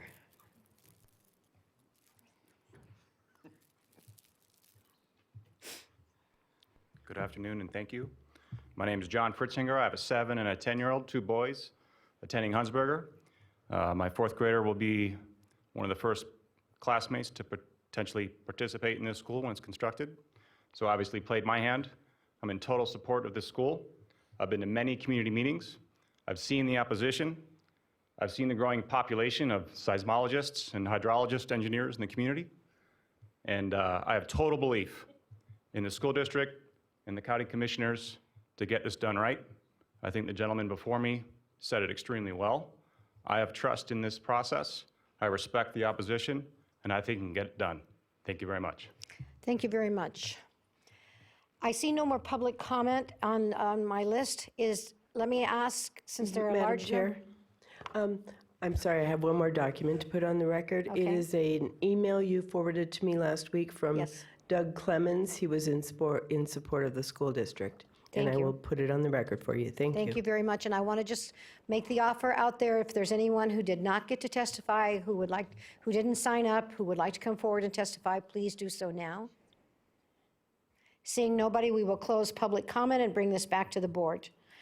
Okay. Commissioners, any questions? Well, he'll be back. Commissioner Lucy? Thank you, Madam Chair. Commissioner Lucy. I appreciate everybody coming in attendance today and speaking very passionately about this project. This commission has taken this issue very seriously and respects everybody's opinion as we move forward through this. The one word that I'd like to point out from today's hearing and through a mini discussion is process. Process is what we need to adhere to. Process is what allows you to voice your opinions. Process is what allows us to move through this in a very seamless manner so that everybody's heard and that we get the best product possible. To Mr. Johnson, incorrectly, I did attend. I did not attend with I did visit the site. I did not visit the site with members that live in that area, but I did visit that site. I have walked it. I have seen it. And I want to talk about process really quickly. Today, our discussion is talking about a special use permit and a grading permit. While this grading permit, if this grading permit and special use permit were to be issued, we talked about a number of different things about having the ability to address issues on the property through studies and different things of that nature. Washoe County School District will not allowed to be doing any studies on the said property if they don't have a grading permit or anything to address said issues that have been brought up by the neighbors that live in Companion Quarter downstream. So as we continue along with this process, to get the answers resolved, to get the resolution that you are looking for as we move through this, you need to have a grading permit. You need to have the access to said land to do these studies, to do this kind of building, to do anything required to move forward. Now, our staff, Mr. Smith, and many of the individuals that work in our community services department will have the ability to review any plans or any discussion from the Washoe County School District as it becomes to drainage, as it requires to access through our code and make sure that everything is being adhered to the T by the Washoe County District. No different than any other developer would have to go through any process in developing within the unincorporated area. With that being said, I have, after the continuance from August 28th to today, have had many a time to address many issues, not only with RTC, also with our staff, with Washoe County School District, to address all the concerns that I have had. I also have got that letter, which all other commissioners have received from the U.S. Forest Service, dated to yesterday from Mr. Dunkelberger about the transference of property. So at this point in time, I feel comfortable in regards to my support of the project as we move forward. Thank you, Madam Chair. Thank you, Commissioner Lucy. Commissioner Hartung? Thank you, Madam Chair. It's not my intent to be pedantic, but many of you may not realize this. Our nation was founded on schools. When the Constitution was written, we set out townships and range. Range is 36 square miles in each. And in each one of those 36 square miles, the schools were given 1 square mile. If memory serves me correctly, it was section 16. The only reason I happen to know this is because I own some land in Wyoming and I look at it constantly through aerial and I can see who owns it, and school districts still own it. Now, we gave that up in Nevada a long time ago because there's a lot of open space that the school district would not be allowed to use. For me personally, I don't find this to be out of order, that the school district is asking for a parcel, whether it costs them. In this particular case, this happens to be public land. This is not owned by somebody else.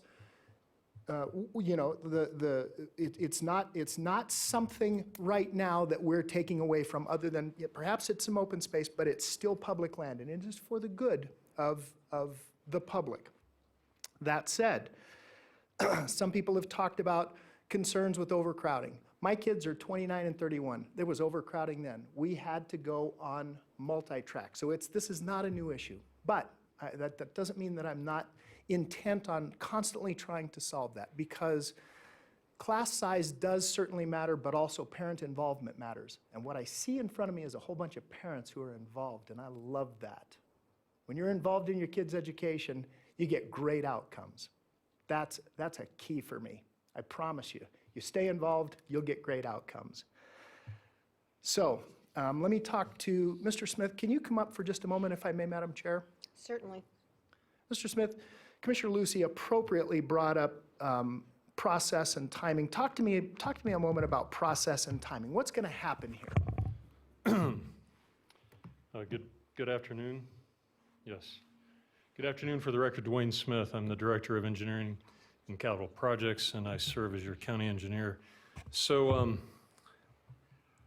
at this point in time, with the approval of the special use permit, that will give the school the ability to enter the site, to do the work that's yet to come, to address things like geotechnical issues, to do test pitting, to address geophysical and other elements that need to be done in order to finalize designs associated with things such as the school buildings, the roads, and the detention basin embankments.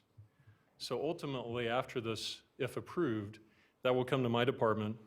We will review those plans under those conditions and make any type of adjustments or conditions as required.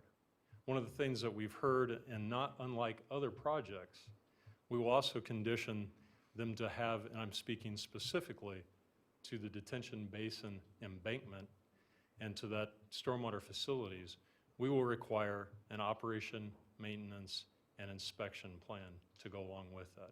So these are some of the elements that I'm mentioning that will go into the next phases of the work that will be done if you approve the moving forward of their special use permit. Okay, so let me, if I may, Madam Chair, ask one other question, Mr. Smith. What about potential for off-site improvements, where things will be drained to and how that might be dealt with? Thank you, and through the chair, to the commissioner.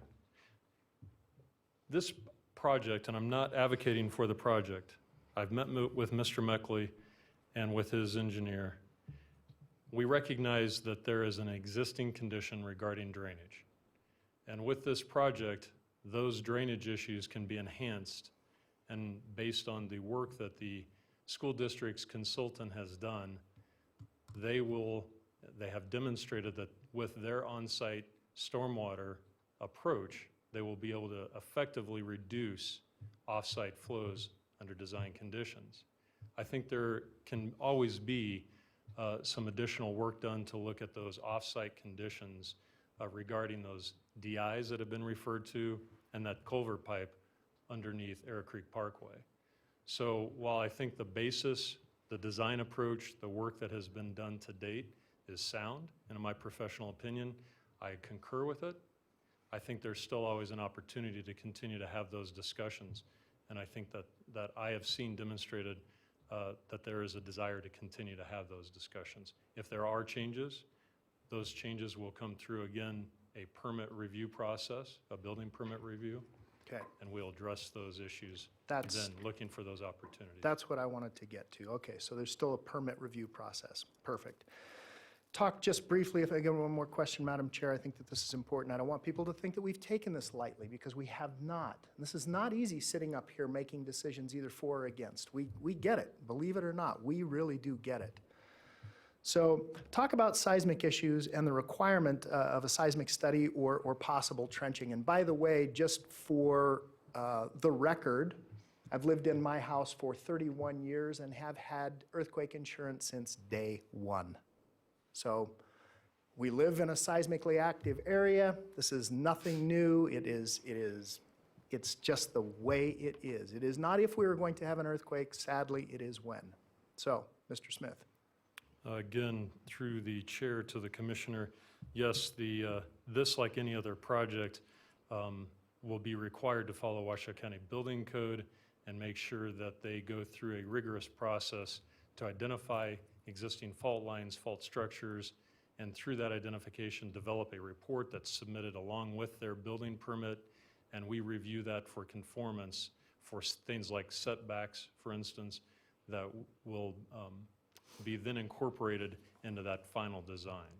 Okay, thank you. Thank you, Mr. Smith. Thank you, Madam Chair. I, like Mr. Lucy, am supportive. Okay. Let's have a motion, Mr. Lucy. Madam Chair, if I may, at this time, I'd like to make a motion to approve the appeal and reverse the denial of the special use permit case number WSUP 18-006, Arrow Creek Middle School grading. The approval is based upon the board's ability to make all four findings required by Washoe County WCC Section 11810. Second. I have a motion and a second. We've done public comment. Any additional comments from anybody? All those in staff? I just want to, this is Julia, for the record, Julia Lander with Planning and Building. I just want to make sure that the conditions that were addressed by, introduced by the applicant are included in the Yes. Yes. The motion. Thank you. Yes. Seconder agrees. Okay. So all those in favor signify by saying aye. Aye. Opposed? Please cast your vote on the screen and affirm your vote up above. Motion carries 4-0 with Commissioner Herman absent. Thank you, everybody. I appreciate you being here, and I appreciate your time. Mr. Manager. Madam Chair, next item is item 11. This is possible closed session for the purpose of discussing labor negotiations with Washoe County and/or Tracy Meadows Fire Protection District per NRS 288.220. We will need this closed session. Excuse me, ladies and gentlemen. We have to conduct the rest of our meeting, so could you just keep it down a little bit as you leave? Thank you. I'm sorry, Mr. Manager, go ahead. Item 11 is possible closed session. We will need this, so after the conclusion of item 13, would ask that you recess from this location to re-adjourn upstairs per this item. Next item then is item 12, public comment. I see no additional public comment. We have no public comment at this time, so we'll close Item- public comment. Item 13 is Commissioner County Manager's announcements, reports, updates, requests for information or topics for future agendas. Any comments, questions? Mr. Manager, you have anything? Okay, seeing nothing. In that case, we are adjourning the BCC and meeting upstairs for the finalization and final hearing on, or are we recessing both? That's what I thought. Probably better just to go ahead and recess both. Okay. And you're going to need to do it by motion. All right, we are in recess until after our Motion. labor, and we need a motion. So moved. Second. I have a motion and a second. Any public comment on the labor session? Seeing none, we will take a vote. All those in favor signify by saying aye. Aye. Aye. Opposed? Please cast your vote on the screen. Madam Chair, I didn't get a chance to put that Okay. in. And would you note for the record that Commissioner Jung is absent for that Yes. vote? Okay, so the motion passes 3-0. So we are in recess until after our next session, and we can open it up for public hearing. Thank you very much.